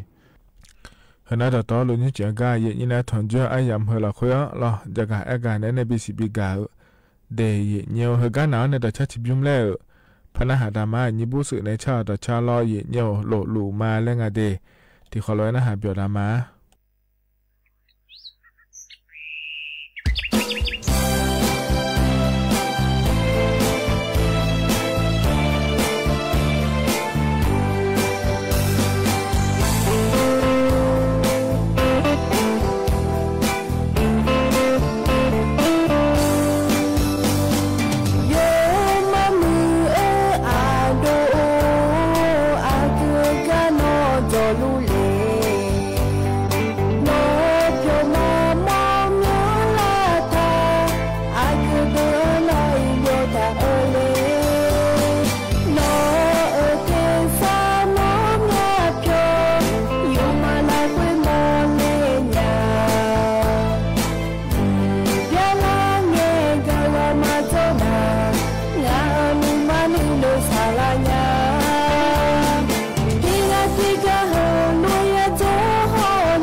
ท่านั้นต่อชาใจจีบิวมาเยี่ยมพ่อในบินอาหารดาวหรอน่าเบียวตัวเดียเยี่ยมกันเนี่ยนะเราเยี่ยมไอ้ยามฮัจเจล่าเหออายชาการบินอาหารดาวกันมาดียิ่งเจียกับพ่อในบินอาหารดาวผมนะอารมณ์รุ่มเสียในชาง่าแล้วบวงทานในจาง่าเยี่ยมผมไอ้ยามฮัจเจล่าหรือว่าเพราะบินอาหารดาวในไอ้ยามเจี๋ยน่าก็อีมาดีอุจิยมือเราเยี่ยมอาคารนิสลากาเชตานิสลาเนนลีเยล้านเนวล้านกันนี่ล้องานเนี้ยอายุเชื่อมือเนี้ยที่เขาล้วนแล้วพระทอนจุลามาเดก็อีมาเดอุดูธรรมะ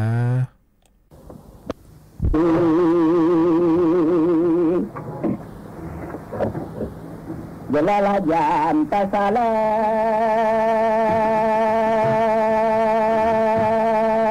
เกลือสัญญาโน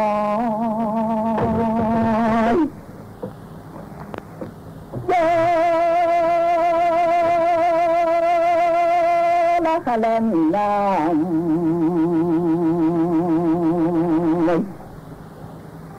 ดีคืองาเล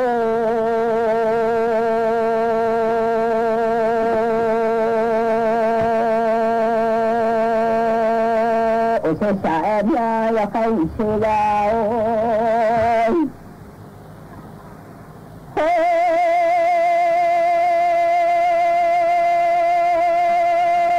saatnya jelala jam tak salah senyala ngahai mimai bagi gam di laut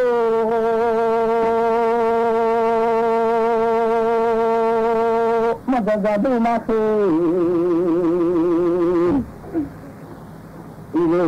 lagam mimai sesaatnya menjadi maimau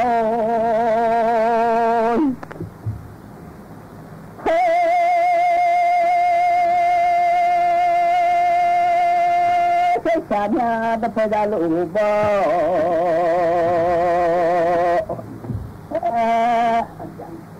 waktu batu masuk dapat lalu bom di laut sisanya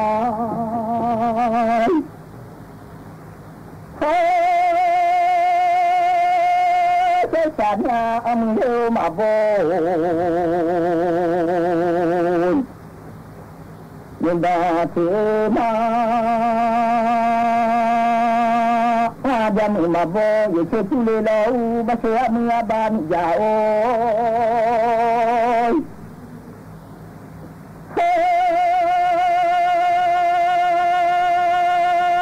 Sesanya lamia suni lamia ya le suni lamia raja thonya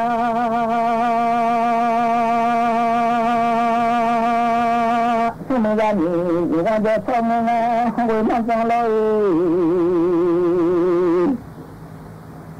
Lokhe ganu mache,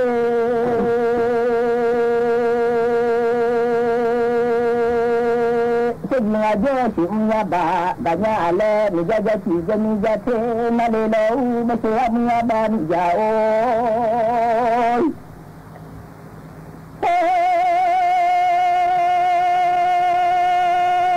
Sanya lapaku ulang Yai Haya jale Ya saya suju la salo Dan mematenya le Sejina josimnya ba Ganya lelo ya kau masih lau no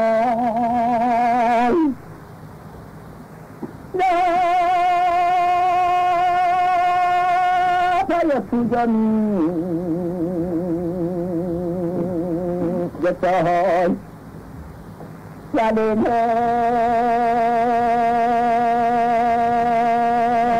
Segi masa tiba jadi Ganya lelo Nina maya soy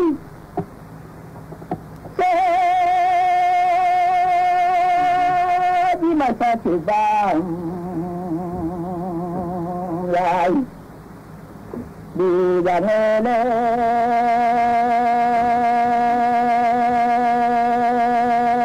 Ông đã chỉ được phê mọi Được phê nhà lê lê đi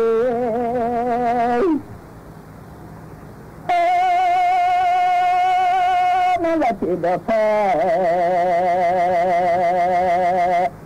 แค่เลยแต่เงินสุกาจีชีเบโตอีดอกมาสัญญาเลโลวชาติยังหาเฮ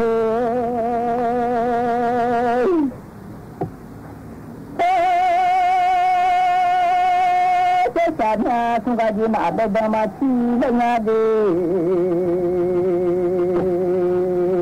สุกาจีมาเบมาชีสิโคอย่าพายสู้จนยกต่อขอแล้วเมื่อละคำไอเชลายอย่าพายสู้จนเวลาอิมาลาญาสุดมาซาติบายาดียาวาลีมาโอเชชาแม่นูคุยติมาโลกงาละคำไอเชลายโน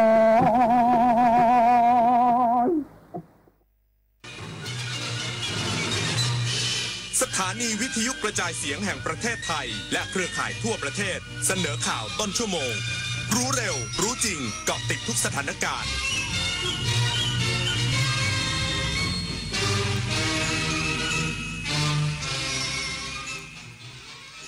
รับฟังข่าวต้นชั่วโมง 22 นาฬิกากับอานนท์นันตะสุคนครับรัฐบาลยกปัญหาสแกมเมอร์เป็นวาระแห่งชาติพร้อมนำเข้าที่ประชุมคณะรัฐมนตรีพิจารณาวันพรุ่งนี้อีกสักครู่ก็มาติดตามรายละเอียดครับเสียชีพอย่าเสียสัตว์พดุงไว้ซึ่งคุณธรรมติดตามเรื่องราวของพันวานอนผู้กล้าหาญจะเกิดอะไรขึ้นกับพวกเขาสู่ความยิ่งใหญ่ของโขนมูลนิธิส่งเสริมศิลปาชีพวันที่ 6 พฤศจิกายนถึง 8 ธันวาคมนี้ณศูนย์วัฒนธรรมแห่งประเทศไทยเปิดจองบัตรแล้ววันนี้ที่ไทยทิกเก็ตเมเจอร์คุณได้สิทธิ์กู้เงิน 300,000 บาทหากสนใจคลิกลิงก์นี้ได้เลยอย่าคลิกเด็ดขาดงานพาร์ทไทม์ออนไลน์งานสบายรายได้สูงอย่าเชื่อครับชีวิตจริงไม่มีใครคอยเตือนแบบนี้กลโกงอันแยบยลอีกมากมายของมิจฉาชีพโดยการส่งข้อความโทรศัพท์สายโทรเข้าหลอกส่งพัสดุรวมถึงแอบอ้างเป็นเจ้าหน้าที่รัฐป้องกันอาชญากรรมทางเทคโนโลยีด้วยการไม่โลภไม่ตื่นตระหนกกับข้อความชวนให้หวาดกลัวไม่หลงเชื่อใครง่ายๆรู้เท่าทันสื่อไม่ตกเป็นเหยื่อของมิจฉาชีพสายบุญยุค New Normal ใช่คุณหรือเปล่าสัตว์โลกน่ารักที่น่าสงสารสร้างวัดสร้างโบสถ์เพราะว่าบุญหนักทำบุญสร้างบุญสร้างกุศลโอนเลยเป็นสายบุญหรือคุณเป็นเหยื่อมิจฉาชีพกันแน่กลโกงอันแยบยลทำให้คนใจบุญตกเป็นเหยื่อทั้งในกรณีสร้างเพจปลอมขึ้นมาหลอกกรณีที่นำโครงการบริจาคจริงมาโพสต์แต่ลักไก่ใส่บัญชีตนเองกรณีนำภาพบุคคลมาแอบอ้างเช็คให้ชัวร์ก่อนโอนสายบุญโอนไวรู้เท่าทันมิจฉาชีพบนโลกออนไลน์คุณเคยเป็นแบบนี้ไหมใช้เวลาอาบน้ำเป็นชั่วโมงเคยซื้ออาหารอย่างบ้าคลั่งแต่ก็กินไม่หมดจนเหลือทิ้งเคยซื้อเสื้อผ้าราคาไม่แพงแต่ซื้อบ่อยก็เคยหลงลืมที่จะปิดน้ำปิดไฟเมื่อไม่อยู่บ้านเคยเราอยากให้คุณหยุดกิจวัตรประจำวันที่เป็นการทำร้ายโลกช่วยกันรักษาและฟื้นฟูตั้งแต่เรื่องเล็กๆที่เริ่มได้ด้วยตัวเราอาจเป็นเรื่องใกล้ตัวที่สามารถทำได้ไม่ยากนายกรัฐมนตรีเปิดเผยว่ารัฐบาลยกปัญหาสแกมเมอร์เป็นวาระแห่งชาติและเสนอเข้าที่ประชุมคณะรัฐมนตรีพิจารณาวันพรุ่งนี้นายอนุทินชาญวิรากูลนายกรัฐมนตรีและรัฐมนตรีว่าการกระทรวงมหาดไทยแถลงผลการประชุมคณะกรรมการอำนวยการป้องกันและปราบปรามการกระทำความผิดอาชญากรรมทางเทคโนโลยีครั้งที่ 1/2568 ว่าเป็นการประชุมร่วมกันเพื่อให้ทุกหน่วยรับทราบว่าขณะนี้ปัญหาสแกมเมอร์เป็นปัญหาอาชญากรรมระดับโลกดังนั้นรัฐบาลถือว่าเรื่องนี้เป็นวาระแห่งชาติเพื่อจะได้นำเข้าสู่ที่ประชุมคณะรัฐมนตรีในวันพรุ่งนี้และให้ทุกกระทรวงทุกหน่วยงานได้บูรณาการร่วมมือแก้ปัญหานี้ซึ่งทราบว่าแต่ละหน่วยงานได้ทำงานอย่างเต็มที่ทั้งการจับกุมยึดทรัพย์ผู้กระทำความผิดจำนวนมากแต่ขาดการประชาสัมพันธ์จึงขอให้ความมั่นใจกับประชาชนว่ารัฐบาลไม่ได้นิ่งเฉยสั่งการให้ดำเนินการอย่างเข้มข้นมากขึ้นและได้ตั้งคณะอนุกรรมการ5ชุดขึ้นมาดำเนินการร่วมกัน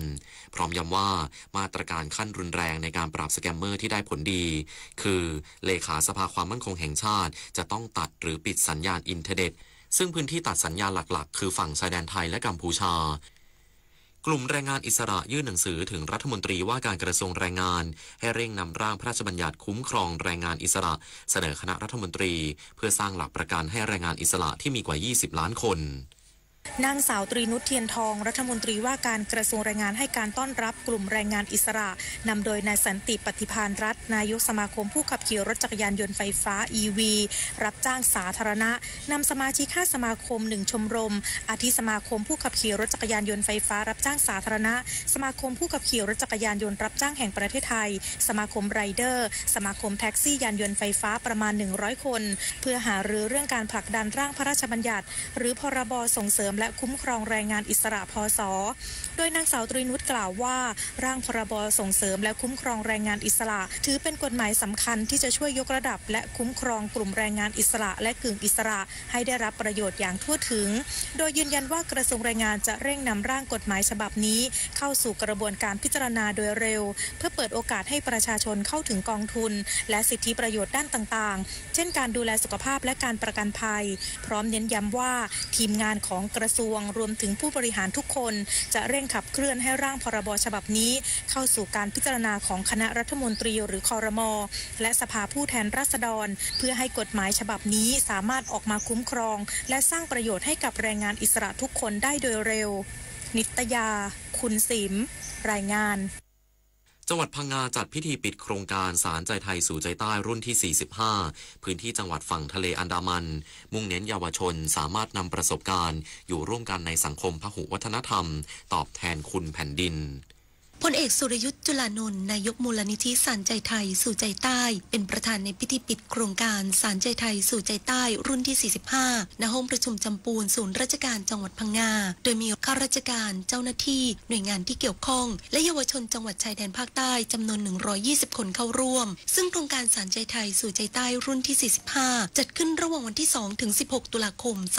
2568เพื่อเยาวชนที่ด้อยโอกาสและได้รับผลกระทบจากเหตุการณ์ความไม่สงบในพื้นที่จังหวัดชายแดนภาคใต้สามารถเรียนรู้วิถีชีวิตในสังคมพหุวัฒนธรรมที่มีความหลากหลายทั้งเชื้อชาติศาสนาและวัฒนธรรมโดยในพื้นที่จังหวัดพังงามีเยาวชนที่เข้าร่วมโครงการพำนับอยู่กับครอบครัวอุปถัมภ์ในพื้นที่จังหวัดพังงาจำนวน60คนครอบครัวละ2คนประกอบด้วยอำเภอเมืองพังงาจำนวน5ครอบครัวอำเภอตะกั่วทุ่งจำนวน8ครอบครัวและอำเภอทับปุดจำนวน7ครอบครัวนายกมูลนิธิสารใจไทยสู่ใจใต้กล่าวชื่นชมทุกภาคส่วนที่มีส่วนร่วมในการดำเนินโครงการและเน้นย้ำเยาวชนนำองค์ความรู้ตลอดจนประสบการณ์ที่ได้รับจากกิจกรรมต่างๆรวมถึงประสบการณ์การอยู่ร่วมกันในสังคมพหุวัฒนธรรมและการใช้ชีวิตอยู่กับครอบครัวอุปถัมภ์เพื่อนำกลับไปประยุกต์ใช้ในการดำเนินชีวิตได้อย่างมีคุณค่าและกลายเป็นกำลังสำคัญของครอบครัวชุมชนและประเทศชาติให้เจริญรุ่งเรืองต่อไปกนกพิษวิจิตรพันธ์สวทพังงารายงานจบข่าวอานนท์นันตสุคนอ่านรับฟังข่าวครั้งต่อไปเวลา 23:00 น.ติดตามข่าวที่นำเสนอไปแล้วได้ที่ www.thainews.prd.go.th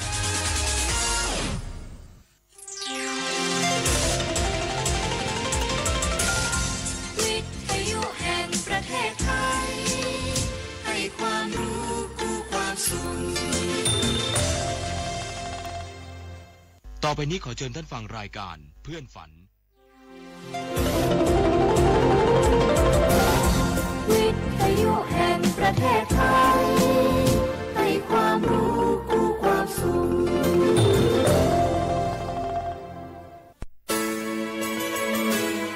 สถานีวิทยุกระจายเสียงแห่งประเทศไทยจังหวัดเชียงใหม่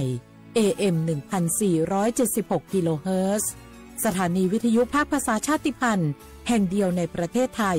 ที่มีความทันสมัยเชื่อถือได้สร้างอัตลักษณ์กลุ่มชาติพันธุ์สู่สากล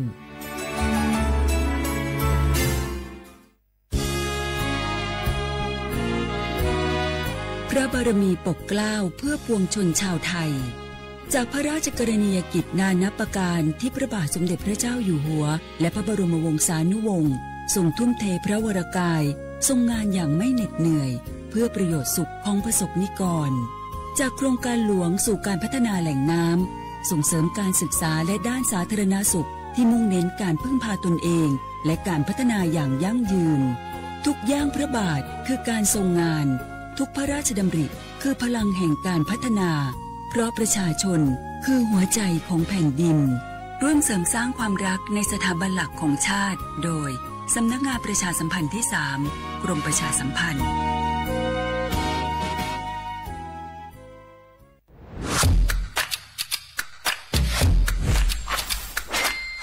กลับมาแล้ววันนี้กับโครงการคนละครึ่ง plus รัฐออกครึ่งประชาชนออกครึ่งช่วยเศรษฐกิจไทยหมุนเวียนเติบโตถ้าเราช่วยกัน plus ต่อยอดให้เศรษฐกิจไทยเติบโตอย่างยั่งยืนด้วย5 plus plus ที่1เพิ่มช่วงอายุผู้เข้าร่วมโครงการจาก18ปีเป็น16ปี plus ที่2เพิ่มวงเงินใช้จ่ายจาก150บาทเป็น200บาทเพิ่มพลังซื้อของประชาชนเพื่อกระตุ้นการหมุนเวียนในระบบเศรษฐกิจฐานรากลดภาระค่าครองชีพ plus ที่3เพิ่มสิทธิพิเศษด้วยการดูแลผู้ที่อยู่ในระบบภาษีให้ได้รับสิทธิพิเศษมากขึ้นเพื่อสร้างแรงจูงใจให้ทุกคนร่วมอยู่ในระบบอย่างโปร่งใส plus ที่4เพิ่มโอกาสให้นิติบุคคลขนาดเล็กเข้าร่วมได้ให้ธุรกิจเติบโตเป็นกำลังสำคัญของเศรษฐกิจไทย plus ที่5เพิ่มทักษะใหม่เพื่อพัฒนาให้ร้านค้านำความรู้ใหม่ๆมาช่วยเพิ่มยอดขายลดต้นทุนเรียนรู้เติบโตและปรับตัวไปกับเทคโนโลยีใหม่เพื่อสร้างเศรษฐกิจที่แข็งแกร่งจากคนละครึ่งสู่คนละครึ่ง plus ไม่ว่าจะสั่งข้าวคนละจานชาเขียวคนละแก้วขนมเค้กคนละชิ้นหรือหลายๆชิ้นก็ใช้ส่วนลดได้ทันทีสูงสุดวันละ200บาทแถมใช้กับฟู้ดเดลิเวอรี่ก็ยังได้สำหรับประชาชนไทยอายุ16ปีเป็นต้นไปสมัครรับสิทธิ์ผ่านแอปพลิเคชันเป๋าตังวันที่ 20-26 ตุลาคม 2568 สำหรับร้านค้าที่สนใจร่วมโครงการสมัครได้ผ่านแอปถุงเงินวันที่ 15 ตุลาคมถึง 19 ธันวาคม 2568 แล้วเตรียมพร้อมรับลูกค้าจากทั่วประเทศเพราะนี่คือโครงการที่คนไทยทุกคนช่วยกัน plus เพื่อให้เศรษฐกิจไทยโตไปพร้อมกันโครงการคนละครึ่ง plus ดำเนินการภายใต้เป้าหมายที่ชัดเจนของรัฐบาลในความต้องการกระตุ้นเศรษฐกิจลดภาระค่าครองชีพให้ประชาชนและยกระดับศักยภาพผู้ประกอบการไทยให้พร้อมในยุคดิจิทัลโดยยังคงยึดหลักความโปร่งใสตรวจสอบได้และป้องกันการใช้สิทธิที่ผิดวัตถุประสงค์คนละครึ่ง plus เพิ่มพลังเศรษฐกิจไทยพร้อมโตไปด้วยกันเส้นทางสายหมอกที่สวยที่สุดในเมืองแพร่กำลังรอทุกคนไปวิ่งด้วยกันครับทุกก้าวของคุณคือพลังของลมหายใจชวนเพื่อนชวนครอบครัวมาวิ่งฝ่าสายหมอกเพื่อโรงพยาบาลแพร่ในวันอาทิตย์ที่ 7 ธันวาคม 2568 บริเวณลานกิจกรรมหลังวัดพระธาตุเช่าแฮมาร่วมกันส่งต่อพลังแห่งความดีเพราะทุกก้าวของคุณช่วยต่อชีวิตให้กับผู้ป่วยในโรงพยาบาลแพร่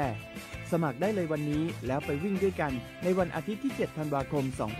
2568 พบกันบริเวณลานกิจกรรมหลังวัดพระธาตุเจ้าแฮนะครับฮัลโหลสวัสดีครับสวัสดีค่ะจากไหนครับคุณคือผู้โชคดีที่ได้รับเงินสด1 ล้านบาทแต่ต้องโอนค่าธรรมเนียมมาก่อน 5,000 บาทนะคะหลังจากนั้นทางเราจะทำการโอนเงินกลับไปให้ค่ะจริงเหรอครับงั้นเดี๋ยวผมโอนค่าธรรมเนียมไปให้นะครับขอเลขบัญชีด้วยครับได้ค่ะคุณโชคดีมากนะคะรีบโอนค่าธรรมเนียมมาก่อนได้เลยค่ะ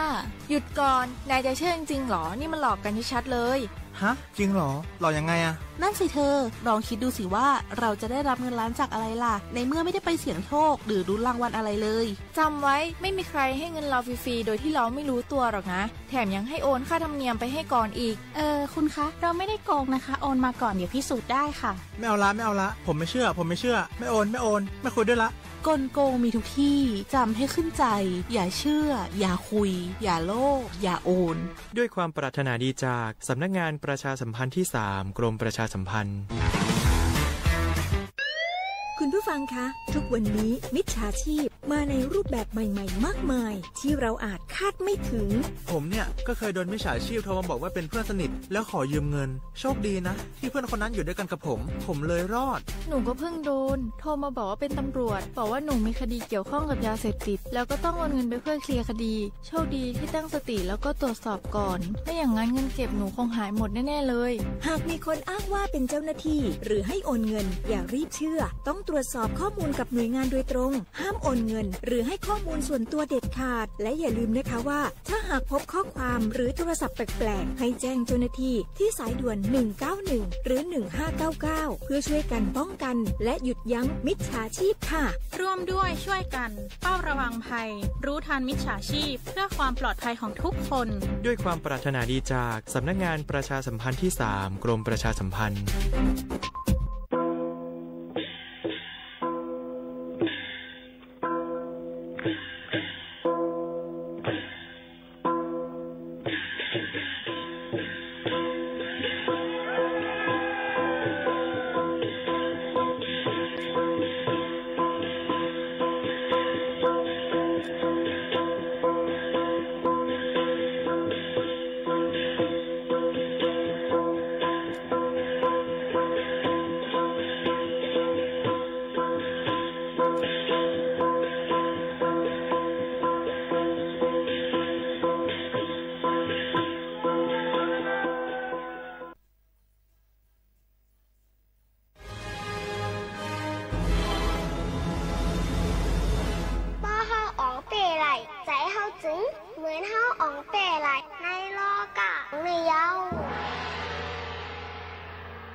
ก็เปว่าเมียวสายใจมโนซากวนเฮาเขาน่ะใกล้ๆมืดมนจับแป้นอารมณ์โคกเบิงเสจังเฮ็ดผิดไรง่ายๆนั่นคายเอาความไหนเฮาโหลคาดแปดใจเฮาใจเฮาเฮ็ดสังอย่าเฮ็ดจอมใจเฮ็ดจอมตั้งไข่ใจในข้าวอ่ะใจไหนเฮาโหลฝึกให้อ่องเปมันว่าเฮาอ่องเตะเสียนใจเฮาไหนเหมือนเฮางำปึงไหลโตเก่าแหละเข้มฮอนเฮาเสียงขายาว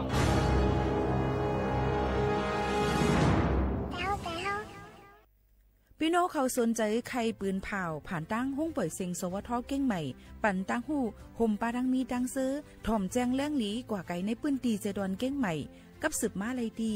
สวทเก้งใหม่หมายฟ้น053-276-068และ0922468579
มือซุ้งค่ามือซุ้งพี่น้องภูมิถ่องเสียงใต้ตั้งเสียงกูก็ค่ะทบกันที่เนาะตอนการห้องปล่อยเสียงสวทเก้งใหม่ AM 1476 กิโลเฮิรตซ์ปืนปล่อยเสียงกูวันพอถึงมาข้าวยาม 10 โมงถึง 11 โมงกลางเนอกลางค่ำอยู่จอมเขายิ่งหมูขาวนวลสุภาวันเชื้อสารวินเป็นอ้อยก่ออ้อยแซ่พ่อแม่ปีน้องๆเฮาเขาตอนตาในวันเมื่อไหร่ถึงมาเนอวันจันทร์ที่20เหลือนทน12เหงปลาย25ปีได้2เหง1ปากปลาย19ปีก็1เหง3ปากปลาย87คู่อยู่จอมเขายิ่งหมูขาวนวลสุภาวันเชื้อสารวินเป็นอ้อยก่ออ้อยแซ่พ่อแม่ปีน้องๆเฮาเขาจำกันที่ในค่ะเมื่อได้วันจันทร์ที่20นั่นก็จะเป็นในเหลือน11ลอง13คำฮอดถึงมาในวันเมื่อได้เสเนี่ยค่ะอยู่เป็นอ้อยก่ออ้อยเซจอมกันฮับถอมข่าวก็จอมกันในตอนการเฮาค่ะซึ่งหนังไหนกูวันซึ่งหนังไหนค่ะพี่น้องเฮาเขาค่ะชอมอยู่ที่เราตั้งไหลอุบโอต้องตักจอมกันเข้ามาไหลหนังหือบ่ได้เป็นลองตั้งมืดกื้อจำใจกันกว่าถอมข่าวถอมเฮาจอมกันเนี่ยค่ะไล่แชร์ในตอนการเฮาค่ะจอมนั่นขนาดเนาะหนังหือบ่ได้ไล่ฮับพูดถึงกันหลายตีหลายตั้งซึ่งหนังไหนค่ะก็คัดจะเอามาฝากตอนจู้ถึงกูก้นตั้งบดตั้งเสียงอยู่จอมกันซึ่งหนังไหนค่ะข่าวเงาอ่อนตั้งในเนี่ยค่ะเดี๋ยวอ่อนนำพี่น้องเขาเนี่ยค่ะกว่าถ่อมด้วยข่าวเงาฟิงฟ้าราศีกันกวนค่ะพี่น้องเขาข่าวเงาฟิงฟ้าราศีกันได้เป็นไว้จึงหือพองลาในนั่นค่ะย้ำพองตะเหลวนั่นในก็ได้จังเฮ็ดเฮอบางปืนตีฝนก็เตรียมบ่ตกน้ำเนี่ยค่ะเนาะบางตีก็ได้มียังตึงมีฝนตกกันอยู่ค่ะพี่น้องเขาก็เปิ้นนั้นพี่น้องเขาก็รู้ล้อมตัวถึงกันในนั่นค่ะเอายกหมู่บ้านในฝนตกตั้งเกียงใหม่บางปืนตีค่ะเนาะก็มีฝนตกลงมาจังนั้นค่ะซึ่งคือก็ลีค่ะถ่อมด้วยข่าวเงากันอีกอ่อนนึงค่ะเนาะยกติเขามันในข่าวกัดในติจังเฮ็ดฟิงฟ้าแปลกปึงหลากหลายเลยจึงรู้ล้อมด้วยถึงป้ายอยู่ลีกันนำในเอามาฝากตอนจู้ถึงพี่น้องเขาซึ่งหนังไหนค่ะ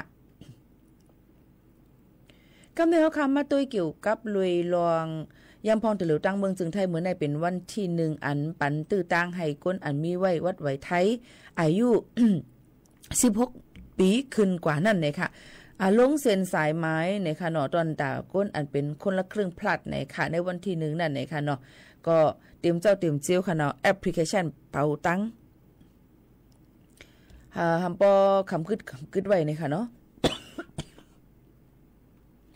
ย้อนบอกว่ามีคนกับเจ้าสุนในสุนเป็นอันที่เป็นคนไทยนั่นขนาด16ขึ้นเหนือนั่นเนี่ยค่ะแล้วก็อันก้นอันที่มีไว้วัดไว้สวัสดิการแห่งรัฐนั่นค่ะเปิ้นก็ที่ปันลงค่ะเนาะก็เปิ้นก็ที่ลงในก้นจอมหนังอันที่จอมหนังปึงตราอันเปิ้นเฮาลงกว่านั่นค่ะเนาะก็ที่มีไว้นำเต้นำวาในนั่นค่ะเอาพี่น้องเขาค่ะนำเต้ในนั่นค่ะ2ชั่วโมงอันตั้งนั่นก้อยเนี่ยค่ะพอลงเส้นสายไหมนำป่นหรือ45ล้านก็เหี่ยวในค่ะพี่น้องเขาอันนี้ก็จะเรียกว่าเป็นลองตื่นตัวตื่นใจตอนตาข่าววันก้นเมืองตั้งเมืองจึงไทยตีผายตั้งจอมพ่องลงผายเมืองจึงไทยเลยเปิดทางเฮียนกันตอนตาได้เปิดปันโครงการคนละครึ่งผลัดกันนั่นในค่ะก็บนนั้นเท่าค่ะก็มันก็ลงเหี่ยวเนี่ยค่ะมันก็พอลงเหี่ยวบนก็ได้ว่าข้อความมันก็เต็มปันมานั่นขนาดเนาะตั้ง SMS ในเขาตั้ง3วันค่ะเพราะอันลงเหมือขนาดอำตับหรือการลงแทงมันติเฮ็ดให้สุกซากนั่นขนาดเพราะว่าลงยาวบนว่าตึกหรือเปิดไว้แทงอีกวันนึงในก็อำตองหรือก็ลงแทงกำนึงในค่ะพี่น้องเขาอันนี้ก็เอามาฝากปันพี่น้องเขาค่ะซึ่งหือเลยว่าซึ่งนั่นน่ะในค่ะเนาะพี่น้องเขาค่ะจะเจออันไหนค่ะผู้เหลอเกี่ยวกับไปลองวัดไว้คนละครึ่งพลัดในค่ะเนาะพี่น้องเขาค่ะเขาก็มาถ่อมจ้องกันให้แจ้งเรื่องกันมามังก็อันดีไรวัดไว้ไทยกันนั่นในค่ะเนาะแล้วก็มีศูนย์ตอนดาเดี๋ยวลงเส้นสายไม้คนละครึ่งพลัดอันวันตอนใดก็ซื้อของจ่ายเปิ้นจ่ายมันเท่ากึ่งนึงเฮาจ่ายมันกึ่งนึงเจ้านั้นค่ะเนาะมันก็มีอยู่3ศูนย์จ้อมกันในค่ะเนาะพี่น้องเขาค่ะศูนย์อันเดไร2เหงเดไร2เหง4เหง8ปากเต็มจังได๋มันก็มีเฮาอยู่ในคักตอนไหนบ่เฮาจ่ายภาษีจ่ายกับขวัญเฮาก็เดไรอยู่ 2,400 ในนั่นค่ะพี่น้องเขาค่ะเอาค่ะกำในเนี่ยค่ะมาถ่อมตัวเนี่ยค่ะผู้เหลอเผอตีอ่ำยามลงโครงการคนละครึ่งพลัดนั่นเนี่ยค่ะเนาะเผอตีอ่ำยามลงนั่นเนี่ยค่ะ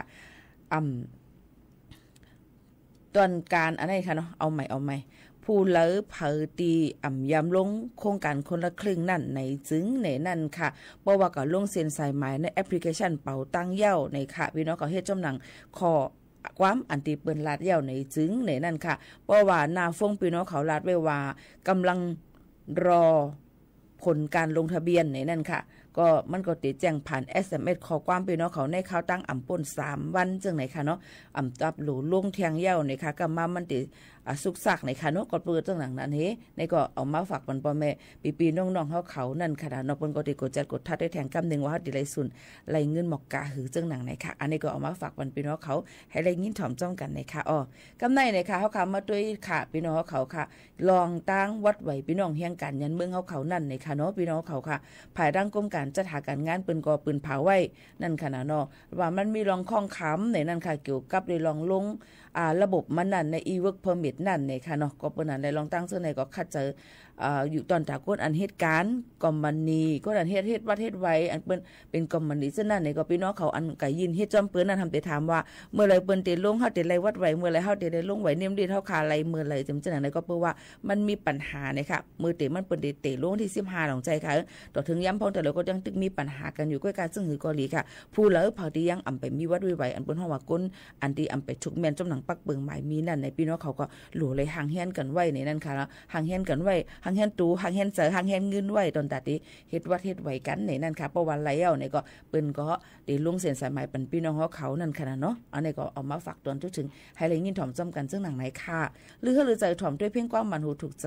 กันก่อนค่ะนะจงขึ้นมาอุบโอจำกันเทียงกำนึงเลยค่ะเพียงความมันหูถูกใจค่ะจะเอามาฝากวันพี่น้องเขาเลยยินถ่อมนั่นอันย้อนกันเข้ามาตั้งนำตั้งหลายค่ะเนาะพี่น้องเขาค่ะ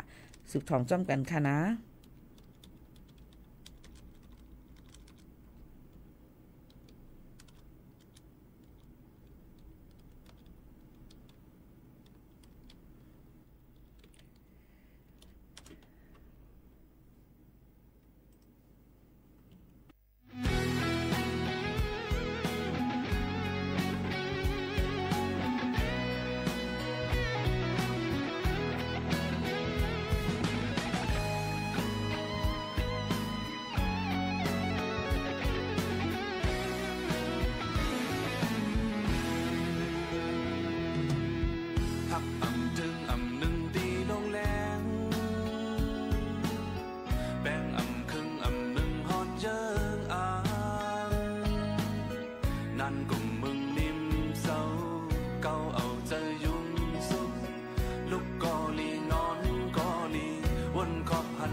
ความอ่อนอันถอดจันไลจูตอ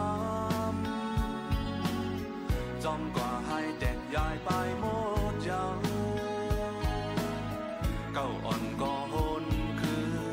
ห่างภายหลังปอกมือก็ลีมือเยาตินนักลากลิ้นโอ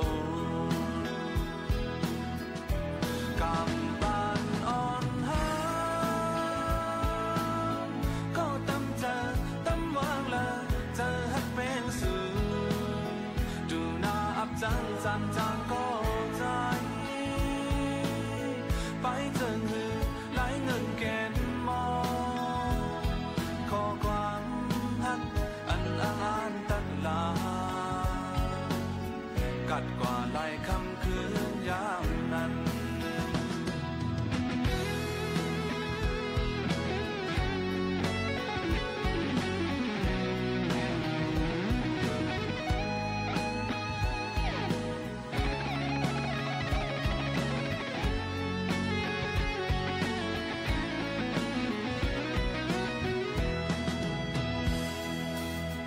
ความอ่อนอันถอดจันไลจูตอมจอมกว่าให้เด็กยายไปหมดเจ้าเก้าอ่อนก็โหนคือห่างภายหลังปอกมือก็ลีมือเยาตินนักลากลิ้นโอ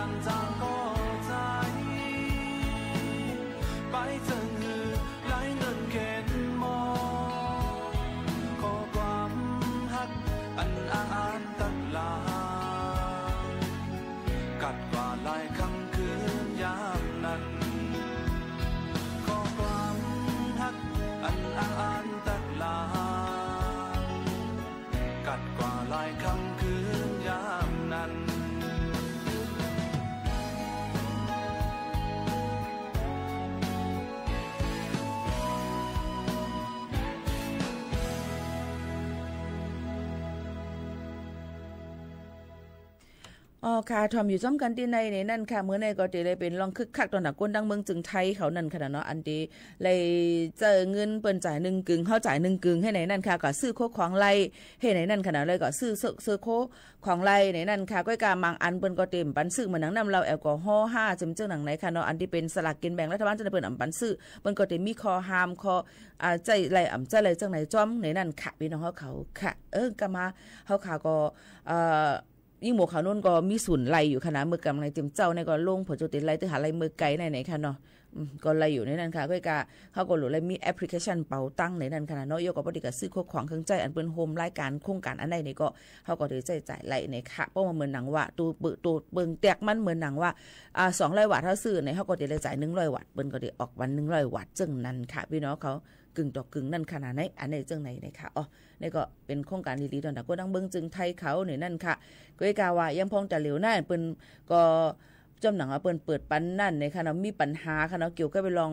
วัดไหวลงเส้นสายหมายก้นไหวเหตุการณ์ก้นแห่งการยันเมืองหลายๆจึงเมืองในนั่นค่ะพี่น้องเขาค่ะก็เปิดว่าเปิดใจระบบ outsourcing service ในนั่นค่ะสีเอาก็มันมีลองของค้ำแต่เหลียวก็ยังไปเต็มทวนไหลซึ่งคือกอลีก็ไปถ่อมข่าวถ่อมเงายิ่งบวกข่าวนุ่นก็ติดขัดใจเอาข่าวเงาเนี่ยเอามาฝากตอนจุดถึงพี่น้องเขาอยู่ยันบัวหลายก็อยู่เลยลองตั้งโกยันบัวก้นแห่งการยันเมืองในบางก็อยู่แมนตีแมนตั้งมีวัดไว้เต็มเจ้าในขนาดเนาะก็เลยก็คัดใจใครผู้เพิ่มเติมจังคือก็ต้องถามกันเขามาไล่เหมือนกันในนั่นค่ะพี่น้องเขาค่ะมาฝากตอนจุดถึงพี่น้องเขาเกี่ยวกับไปลองวัดไว้พี่น้องแห่งกันยันเมืองเขาในนั่นค่ะออกพี่น้องเขาค่ะมาถ่อมเต้ข่าวเงาเทียงกันก่อนโจกาติกะถ่อมเพ่งความนั่นในค่ะเนาะก็มาประเปิดวันเที่ยงความดิ๊กใครถ่อมข่าวเนี่ย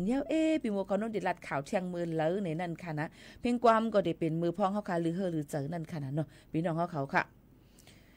เรื่องการสีปากไปเป็นการต่างย้อนกันเนี่ยค่ะตีปล่อยใจเยาถึง3 เดือนก็ไปรายการเนี่ยค่ะว่าพี่น้องเขาลองตั้งเจ้าในก็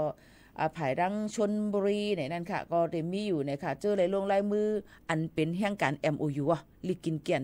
ต่างจึงเมืองอันเมืองไทยเลยเมืองมานโฮมกันนั่นเสเลยจ่ายเงินไว้เอานึงก็เลย 13,000 เฮง5ปากถึง 20,000 เฮง500 วัตต์ในค่ะเนาะลงนาอันตีต่างย้อนกันที่ป้อยจ้าที่ชลบุรีในมีหมอกสีปากเกาะในคำพองย้อนตั้งจอยแถมมาตีจุ่ม AAC ให้จอยแถมแกลีดปันพองเลยกว่าจอยแถมในค่ะเลยฮู้มาตีจุ่ม AAC มือเฮาป้อยจ้าหาการนั่นทำไรปันไว้กูลองตีป้อยจ้าอยู่เลยมีการจ่ายเกี่ยวได้ลองไล่จื้อเจ้าการใดก้นเหตุการณ์ให้แม่นจอมปักเปิงเมืองไทยนั่นค่ะเนาะขึ้นถอน8การจ่ายเจ้านั้นเลยแห่งการ42ก็ขึ้นเลยครับเงินขึ้นบอก 400,000 วัตต์เงินไทยในนั่นค่ะแต่ได้เหตุการณ์เฮาแม่นจ้อมหมายมีนั่นแห่งการเลยเจ้าการติเลยมีไว้กำเทียมเนกันเลยว่าเหตุการณ์ปะไตเจ้าการอันไหนเตะให้ไหนนั่นขนาดเนาะในเมืองไทยในมีหมายมีปักเปิงแต่แห่งการกูก็ในค่ะก็เปิ้นนั้นเลยลองตั้งไว้เสเมืองมันซึ่งมันเปิ้นซิมอันไหนยึดมันนี่มาชุกซักมาเจอไหนจึงมันก็สิมีลองเปิ้นปลายออกเมืองมาเหตุการณ์อยู่ตั้งเมืองจึงไทยนำหลายเตะตั้งเจดอนเก่งใหม่เก่งไฮกรุงเทพกูติมีพี่น้องแห่งกันยันเมืองเสียมก็มีปากวนอันที่ป่ายมาอยู่เซาถังตั้งเมืองจึงไทยมาซื้อคอนโดมิเนียมมาขัดอยู่เป็นก้นมันน้ำว่าน้ำไปก็ผายกันลาดก็มาหลายๆค่ะเนาะเกี้ยงใหม่ก็น้ำทนเสียงตั้งกินเขาพักมันก็พุดออกมาบ่ดันเฮ็บออกมาในค่ะเนาะตั้งกินมันเคยกินทีไรอ่ำไรกินตื้นมีในค่ะเนาะมีน้ำเนี่ยลายตีหลายตั้งในค่ะมีน้ำเนี่ยพี่น้องไต้เฮาในหลอดลาดค่ะตื้นน้ำในค่ะเนาะก็ปนนั้นแหละย้อนเบอร์ว่าวันเฮาเมืองเฮาเนี่ยมันอยู่ยักเขาก็ต้องกันเลยไปมาก็ตาเหลียวนั่นวัดไว้อำไปเต็มทนเนี่ยก็ให้ฟังอยู่ฟังกินกันจ้อมในเอามาฝากฟังไว้ปั่นพี่น้องเขาจังหนังในค่ะเฮาอ่อนกันกว่าหรือเจอถ่อมตุ้ยเพลงความวันหูถูกเจอ1หูกว่านี่ค่ะเป็นเพลงความเก่าๆก้อยกะเอามาห้องเทียงเหม่อในค่ะได้เป็นเพลงความอันว่าความหักแต่ตนไม่หยองในนั่นค่ะในได้เป็นพี่นางเข็มคำขึ้นเอามาห้องเทียงเหม่อเฮาคำว่าสืบนี้ถ่อมจ้อมกันว่าอะไรเจอเนี่ยก็อย่าลืมปั่นแห้งกันจ้อม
พี่น้องเขาค่ะเลยยินชมกว่าเยาวเนี่ยค่ะเพียงความนางเข็มคำห้องไว้ความหักเตอตุดไม่หย่องเลยค่ะฝากจอนจุดถึงพี่น้องเขาจ้อมเนี่ยนั่นครั้งนี้ก็ตึกออกมาเลยอิดก้วยหลายวันนี้ก็ค่ะพี่น้องเขาค่ะ8วันในก้วยนี่ค่ะเนาะเพียงความเก่าๆอันเปิ้นเอามาห้องทางมาเหมือนมีน้ำตั้งลายเนี่ยค่ะเลยเจอเพียงความจึงหือในก็พี่น้องเขาก็รู้เลยเข้าถ่อมปันแห้งกันนั่นขนาดไหนพี่น้องเขาค่ะเยี่ยวก็แทงรองนึงนั่นเนี่ยค่ะย้ำพองตะเหลวพี่น้องเขาก็ได้ถามว่าเปิ้นกว่าตีนันตีในให้อย่างปีเฮาหมกว่าลานะคะย้อนปัวเปิ้นนำผิดหมอกมาบางปองมาเปิ้นผิดหมอกมานะครับเฮาก็อุบกันเหมือนกันนั่นขนาดเนาะลองลอกลายเฮาเลยเปิ้นเนี่ยก็มันเดี๋ยวลองผัดผิดกันกว่าจังนั้นก็จังเป็นไรอยู่จังหนังไหนค่ะเนาะก้อยกาจังหือกอลีค่ะที่หากว่ามากุ้ยดีมึงกรุงเทพกว่ามาทางว่าเต็มมีพระคู่จักในกาเพิ่นกว่าอันนี้ตึกเขากว่าหันตรงใจพี่หมูข่าวนู่นค่ะเนี่ยว่าหันกันค่ะเนาะพี่น้องเขาก็ยินจมเต้ๆเนี่ยค่ะที่พี่น้องเขาหันยก็ต้องตักกันมาเนี่ยค่ะเตเลยว่าเป็นแห้งใจอันนึงตอนแต่เฮาค่ะได้สืบคัดใจคึงปองให้สร้างกว่านั่นขนาดไหนพี่น้องเขาค่ะกำในเฮาค่ะมาตัวค่ะเฮาค่ะเตเลยหันว่าเจอสายก้นไทยไหนนั่นค่ะพี่น้องเขาค่ะอันยาซึกขอคำมันยกมือเต็มมือเมืองนั้นเต็มมือ2ปาก60ปีมาใกล้ๆโหลเลยวนก่อนว่าอัน2ปาก60ปีปอกขึ้นแน่ขึ้นปอกมากขึ้นวันเกิดเมืองนอกในปองว่าเจอเครือเขานั่นเนี่ยมันเดกว่ามีลูกมีล้านนั่นขนาดเมืองปานเปิ้นนั่นค่ะในนั่นน่ะพี่น้องเขาจังหนังไหนค่ะก็เมือปานอยุธยานั่นไหนค่ะอันยาซึกขอคำมันที่ยอบเป็นสักซึกเสไรเมื่ออยู่เซาไว้ตีเมืองมานป่นมา2ปาก60ปีนั่นจอมเลยตั้งคัดใจผู้ลงเรียนปลายปืนเมืองไทยเสวันที่18เดือนธันวาคม12เฮงไป20หาในเลยปอกไม้เหยียบขึ้นแผ่นดินวันเกิดเมืองนนท์ปู่หม่อนนายยาเมืองจึงไทยเอาในค่ะข่าวไทยเขาออกไว้ค่ะเมื่อวันที่18เดือนธันวาคม12เฮงไป20หานายปณพัฒน์คำนึงเนี่ยค่ะผู้ลงเรียนไปปืนอีกเลยตั้งผู้เขาจุ่มแผ่นกันอ่อนก้นวันสุขาเขานั่นอ่อนเอาก้นวานสุขาอันมีเนอเติงตาหรือมันตะเลนั่นค่ะเนาะอันเป็นที่อยู่เจอสายซึกพ้องเมอซึกคุณออกคำเมืองมันเมอตึกซิมเอาเมืองกรุงศรีอยุธยานั่นไหนนั่นค่ะเมื่อปีไทย2-3 ปักปลาย10นี้ป่นมา2ปัก60ปีนั่นขึ้นปอกไม้เหยียบแผ่นดินไทยปอกอ่อนตั้งสุดค่ะอันมาจ้อมขอปอกในเตมีสังขาเจ้าเสียมก้าเจ้าก้อนวัดวันสุขาปู่ก้างลุงจ่อวินเมเทาต่อดินถ้วยอายุ83ปีและต่อตินยุ่นในค่ะเจอเขาตั้งเสียงนั่นเป็นเจอสายสักซึกอยุธยาลูกหลานปานที่7ค่ะพี่น้องเขาเป็นปานที่7ค่ะเนาะโหลเลยถอมมิลีค่ะนะคำว่า2ปากไป60เนี่ยมันใจเปิ้นลาดว่าเมื่อกว่าเมื่อเปิ้นเอาสักซึกกว่า2ปาก60ปีก้อยกาก็ลูกหายตายกว่าเสมีลูกมีหลานมาเถียงอันนี้เป็นปานที่7ในนั่นค่ะเป็นลูกหลานปานที่7ในค่ะจุ่มป้องกันอ่อนเขาลูกตีเว้งเลยขี่เฮือมินมาลงตีคงเฮือมินดอนเมืองตีกรุงเทพค่ะไว้นั่นสืบเข้าตั้งมือที่อยุธยาแผ่นดินอยุธยาอันเขาเลยลงกามาเสวางตินหยิบอ่อนตั้งสุดเป็นตีหอเจ้าเมืองเนี่ยค่ะยอก็เจอเขาจุ้มเจอหนาเลยน้ำตาจึ้มไหลมาหั่งถอยหั่งมันค่ะเจอเขาอันกันเอาหมอกยาเขาแตกไว้วันกันต่อผีเจ้าวันเจ้าเมืองกันอยู่ในนั่นค่ะสืบนั่นยอก็กว่าที่วัดพระรามอันเป็นวัดเก่าแก่เซเอลเลป้าเวียงเก่ากึกปืนเมืองอยุธยาในนั้นค่ะครูปณพัฒน์ผู้ลงเหรียญป้ายปืนลาตีผู้สื่อข่าวเขาว่าเจอเขานั่นเป็นเจอสายคืออยุธยาเขาเลยยินถ่อมลองเจอคือเขามาตีปู่หมอนนายาเขาปานสืบปานย่ำเดียวเขาเป็นลูกหลานปานที่7ในนั่นค่ะ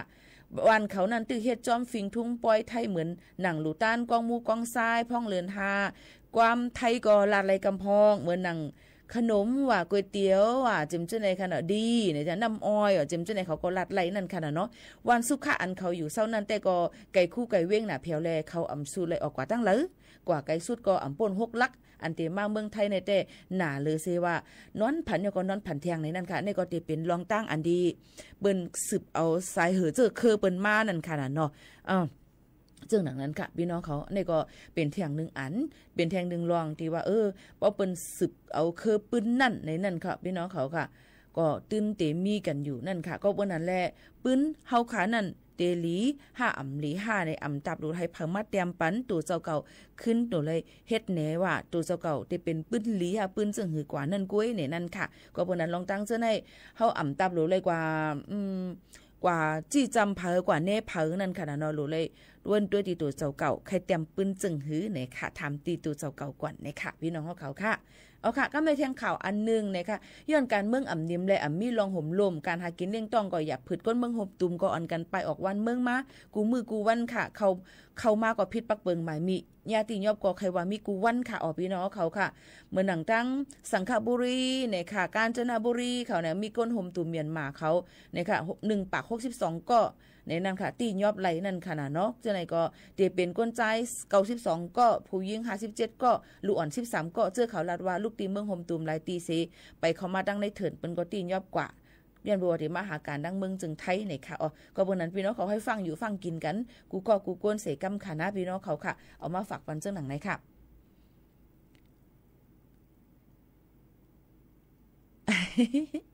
เอาค่ะพี่น้องเขาค่ะก็ยินโจมขอบใจเต้ๆเนี่ยค่ะเนาะตีเอา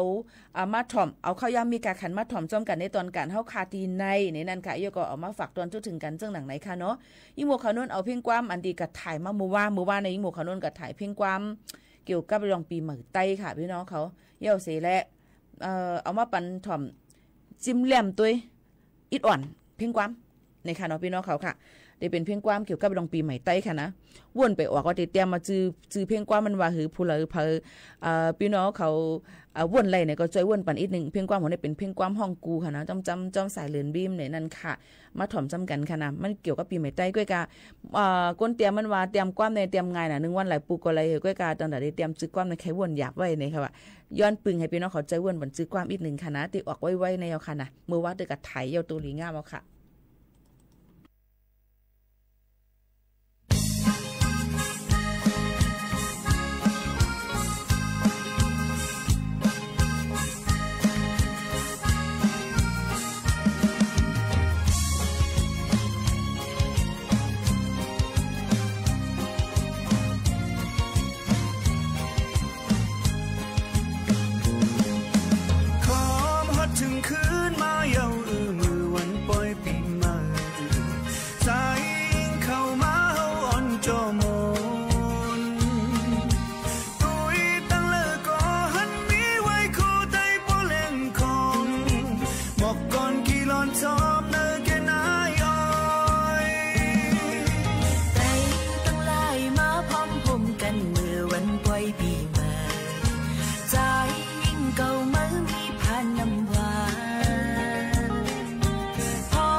มาเท่านุ่มอำว่าคือไตเฮาตั้งหลา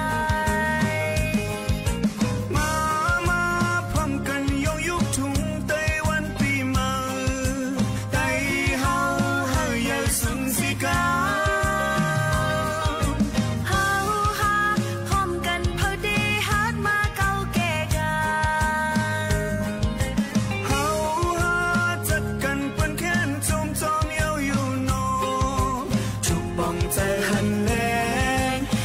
มันพันเนนแห้งเฮาเยาไตเอ่ย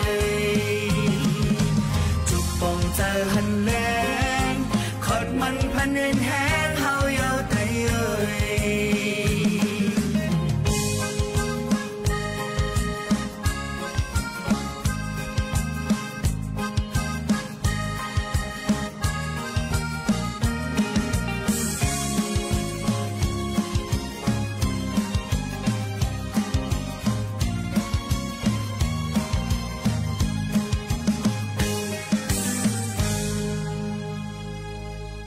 ค่ะไรงินถ่อมก็เยอะค่ะนะแต่เหลียวใน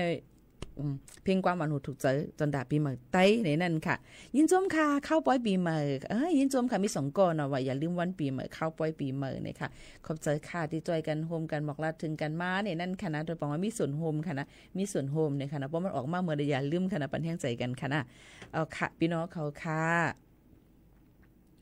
ถ่อมจำกันดีในค่ะอำเภออำนานกุ้ยในนั่นค่ะพี่น้องเขาค่ะเขาเตะไรเข้ามาเย่าเนี่ยค่ะย่ำพองตะลึงเปิ้นดูต้านสั่งการกระถินกันในนั่นค่ะเพราะวันที่ตั้งห้องปล่อยเสียงเฮาค่ะพี่น้องเขาห้องปล่อยเสียงเฮาเนี่ยค่ะเอี่ยวก็ในเครือข่ายปัดปืนจึงไทยหลายๆตีกำเหลวเตกว่าจัดกระถินเนี่ยค่ะหลู่ต้านสั่งการกระถินกันในกระถินเนี่ยค่ะหลู่ต้านกระถินค่ะเนาะตีตั้งกระถินพระราชทานในนั่นค่ะพี่น้องเขาตีเก้งไฮค่ะพี่น้องเขาค่ะตีเก้งไฮค่ะเนาะก็เปิ้นนั่นแหละผู้พี่น้องเขาผู้เลอเผยใครห่มหลู่ห่มต้านก็ไล่เนี่ยนะคะมาตีไหนเท่ากับดีกว่าในวันที่24 25ตีหลู่ต้านเขาเนาะวันที่23 24 25ตีดังเก้งไฮเนี่ยค่ะพี่น้องเขาอันนี้ก็ยิ่งบวกเขานุ่นก็ตีอัดเสียงไม่ค่ะเนาะตีใน23 24 25ดีกว่าตีเก้งไฮค่ะเนาะทบกันในดังเก้งไฮเนี่ยนั่นค่ะพี่น้องเขาค่ะนี่ก็เป็นรองตั้งเขาค่ะดีกว่าหลู่ต้านกระถินนะคะต้นเงินต้นคำกันเนี่ยนั่นค่ะตีตั้งเก่งไฮเนี่ยนั่นค่ะเอาพี่น้องเขาเนี่ยก็เป็นทางรองหนึ่งทางฝ่ายกลุ่มประชาสัมพันธ์เนี่ยค่ะมาปัดปืนกูตีกูตั้งเนี่ยค่ะกูตีนั่นขนาดเนาะก็แม่ขึ้นมาถ่อมด้วยแทงเนี่ยนั่นค่ะก็ดีลัดก่อนจังในวันที่23ก็ได้เป็นวันลือการผู้เลยพอดีกว่ากับสืบกับสารเกี่ยวกับเลยลองตีลุ่มอันเหตุการณ์หับการคุ้นนั่นเปิ้นเตลือค่ะเนาะวันที่23ย้อนเปิ่นว่าที่เป็นวันปิยมหาราชเนี่ยค่ะวันคุณคำมึงจึงไทยตนที่5เนี่ยค่ะอันเปิ้นวนขอบคุกจะอะไรใครจะถึงยก็เปิ้นก็ติมีลองเฮ็ดลองการตั้งลีเนี่ยค่ะวนขอบจะถึงนั่นขนาดเนาะลองตั้งจึงไหนเนี่ยค่ะเป็นวันลือแทง1วันเนี่ยค่ะหรือในเหมือนทางวันยาวแห้งหนาค่ะเนาะเงินนั่นไปเรียนเสียงเงินบ่มีอะไรติหือในพี่น้องเขาว่าได้เฮ็ดกินการสร้างแต่แล้วไหนเนี่ยจะเจออันเปิ้นมีก็เปิ้นไปแก่นหาเงินไร5มะเน็ด10มะเน็ดเนี่ยค่ะเนาะไรเงินเป็นโหล้านมันค่ะเงินไทยเนี่ยค่ะเนาะโอ้จังนั้นค่ะพี่น้องเขาย้อนเปิ้นนั่นแหละก็ติเลยว่ามีลองตั้งกัดแขนก็ถูกดีเลยอ่อนกันคึงปองให้สร้างกันเย้าเนี่ยค่ะเฮาหนังกันก็โหลเลยหมอหักกันเนี่ยนั่นค่ะเฮ็ดลองหลีเนี่ยค่ะหากินลองตั้งอันหลีจำจังหนังในค่ะเนาะเฮาก็ติเลยหลีค่ะพี่น้องเขาก็กล่าวว่าอำปันแห้งตอนตัดได้เฮ็ดการมึกการให้การเลิงจำจังในอำปันในค่ะเนาะอำปันแห้งย้อนเพราะว่ามันติตุ้มเตอร์ตัวเจ้าเก่าตุ้มเตอร์ในมุงหอเฮือนเสียมกาที่เป็นลองจื้อเสียงเขาก็ลูกกว่าจอมแทงจังหนังไหนค่ะยันฝากไว้ปันกูก็ก้นให้หมออยู่หมอกินกันในนั่นค่ะหนังหือบ่ได้เลยลีกว่าอันตามเมื่อนั้นนั่นเมื่อผูกได้เป็นทางอำหูเนี่ยค่ะก็เปิ้นนั้นเลยเฮาค่ะฮู้ว่าเหมือนในเฮาคือมีรวมถวยเจออยู่นั่นในคึงปองให้สร้างให้มันลีเสอ่อนตอนเสเก่ากันกูก็กูก้นค่ะมาฝากไว้ปันพี่น้องเขาจังหนังไหนค่ะเมื่อในข้าวยามมดเสียงเย้าในค่ะเห็นด้วยอมมองมื้อไรก็ไปแก่นสุกซักเจอค่ะเนาะวนว่าเมื่อไรล่ะในเนี่ยค่ะเมื่อไรล่ะเขายามไปเพอเอาจังหนังไหนค่ะไปแค่ผัดมือจังไหนค่ะเนาะก็ไม่เที่ยงอันนึงค่ะเดเลยหันว่ามีปังป้อยเข่งนางงามกูเมืองมิสแกรนด์อินเตอร์เนชั่นแนล2 แห่งปลาย25อันนี้ค่ะอันให้สร้างว่าดีกรุงเทพเมืองไทยในขณะเนาะมีนางงามนางเรา77เมืองค่ะเขาปลาเข่งนั่นเป็นอันเยาวโตกว่าในคำขึ้นวันที่18เดือนธันวาคม12 แห่งปลาย25ยาวค่ะผวนเลยครับสู้นางงามในมิสแกรนด์อินเตอร์เนชั่นแนล2 แห่งปลาย25นั่นอันเล่าที่สุดนั่นเป็นอันเป็นแทนนั่นเป็นนางงามเมืองฟิลิปปินส์ค่ะพี่น้องเขาค่ะอันในซูนที่2นั่นค่ะเราเป็นนางงามเมืองไทยค่ะที่3เป็นนางงามเมืองสเปนค่ะที่4ก็จะเป็นนางงามเมือง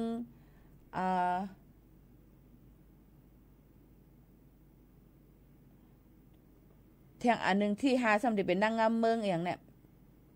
Peninsula ในค่ะเนาะพี่น้องเขาค่ะมีหลายอันค่ะมีหลายตีค่ะนางงามเมืองหมตุม JK โซเฟียนางเยค่ำแต่ก่อนในนางเล่า22ก่อนนั่นก็ไหลป้ามาก้อยกานางไหลป้าจันเคเข่งผู้ทรงเกียรตินำ Miss Popular 5ก็เนี่ยค่ะนั่งไหลป้ากว่าในจันไหลแห่งเจอจึงเมืองเนี่ยค่ะ Country Power อันเป็นเทียนที่อันสีก็นั่งไหลเขาป้าในสาวเกาะจันโคนุงตั้งไหมฟิงทุ่งแคมตีสุด Best National Costume เนี่ยค่ะในก็ในนั้นก็เปิ้นก็ขึ้นคัดเลือกเอา1เส้นหรือ1ก้อก้อยแลมากมายมันนั่งอำป่นเปิ้นไหลนั่นขนาดเนาะก็เปิ้นนั่นแหละลงตั้งเจ้าในไหลสู้เสตาก้อยกาว่าก่อนแนะนำกัดตั้งเขียนนั่นขนาดในลองว่าลองขึงปองให้สร้างลองโตทบลอง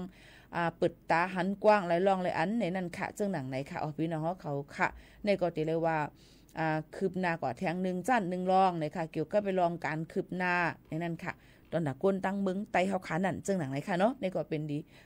ปันแห้งใจกันอยู่นั่นค่ะนะเนาะผัดยันพี่น้องเขาเมื่อยาวค่ะนะผัดยันเมื่อเตยาวค่ะพี่น้องเขาย้อนให้กูก็อยู่ลีกลางยันเพเข็นกันกูก้นค่ะนะพี่น้องเขาค่ะให้อยู่ลีกินหวานกลางยันเพเข็นปันเป็นก็หักเหลืองกันกูก้นเสกัมค่ะ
สถานีวิทยุกระจายเสียงแห่งประเทศไทยและเครือข่ายทั่วประเทศเสนอข่าวต้นชั่วโมง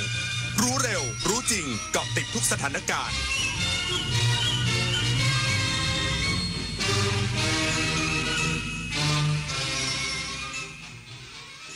รับฟังข่าวต้นชั่วโมง 23 นาฬิกากับอานนท์ นันตะสุคนครับรัฐมนตรีว่าการกระทรวงแรงงานกำชับทูตแรงงานเร่งติดตามมอบสิทธิประโยชน์ให้กับครอบครัวตัวประกันแรงงานไทยที่เสียชีวิตในอิสราเอลอีกสักครู่กับมาติดตามรายละเอียดครับโครงการพัฒนาระบบกสิกรรมด้วยศาสตร์พระราชาช่วยส่งเสริมอาชีพให้เกษตรกรโดยรวมกลุ่มเพื่อช่วยเหลือตนเองและช่วยเหลือซึ่งกันและกันให้มีความเป็นอยู่ที่ดีสร้างความเข้มแข็งในระดับชุมชนแต่ละพื้นที่อย่างเหมาะสมต่อเนื่องสู่การพัฒนาที่ยั่งยืนเพื่อให้เกษตรกรสามารถดำเนินชีวิตได้อย่างมั่นคงด้วยหลักเศรษฐกิจพอเพียงศาสตร์พระราชาปวงประชาเปี่ยมสุข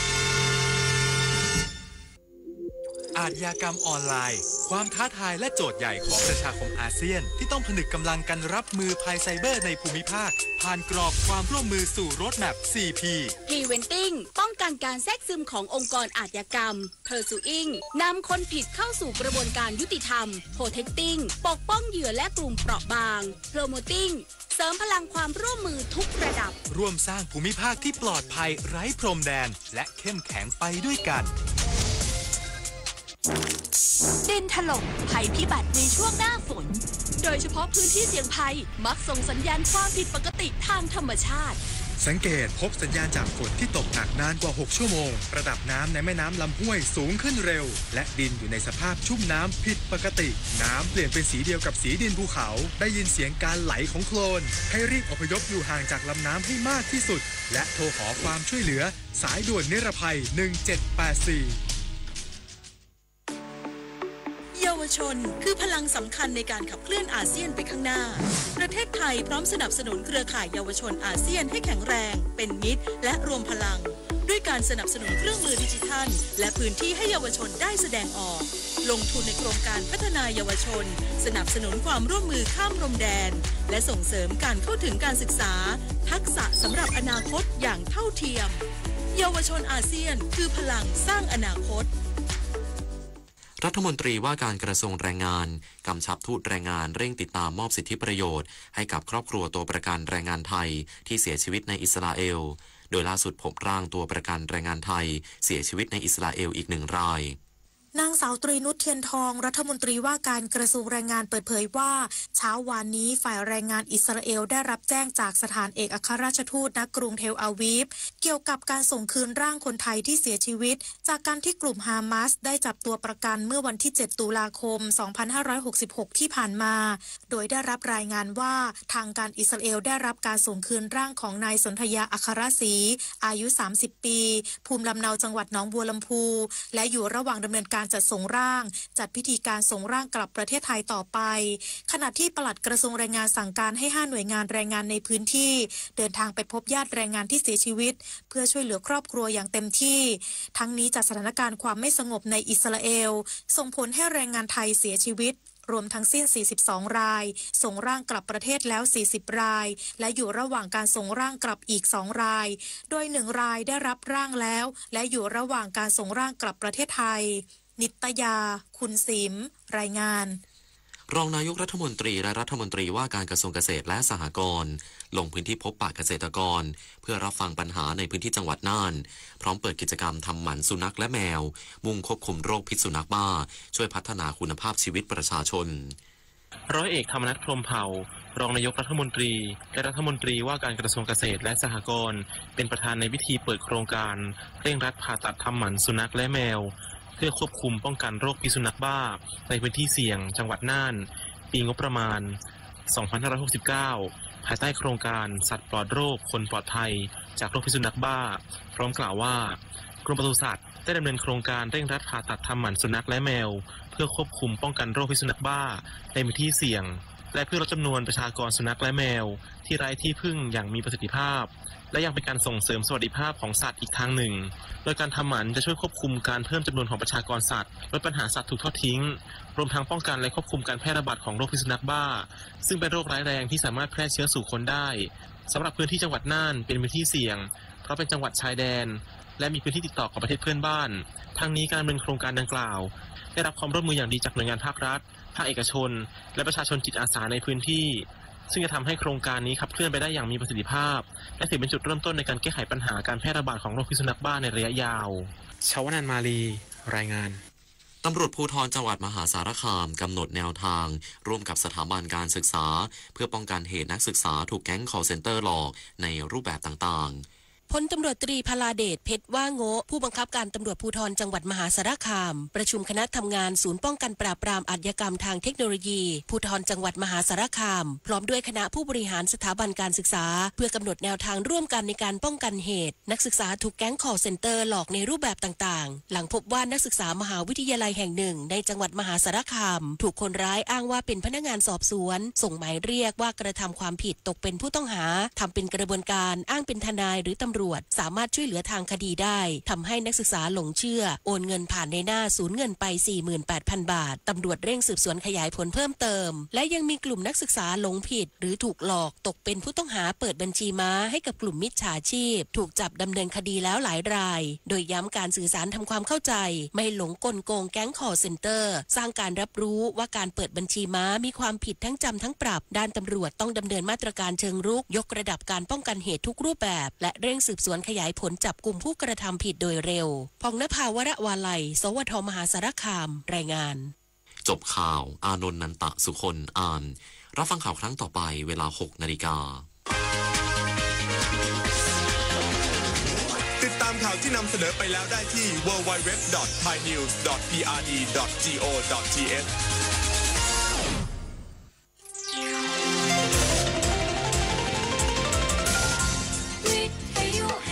ประเทศไทยให้ความรู้กู้ความสุขต่อไปนี้ขอเชิญท่านฟังรายการเพื่อนฝันดำเนินรายการโดยจารุลินมุสิกพงศ์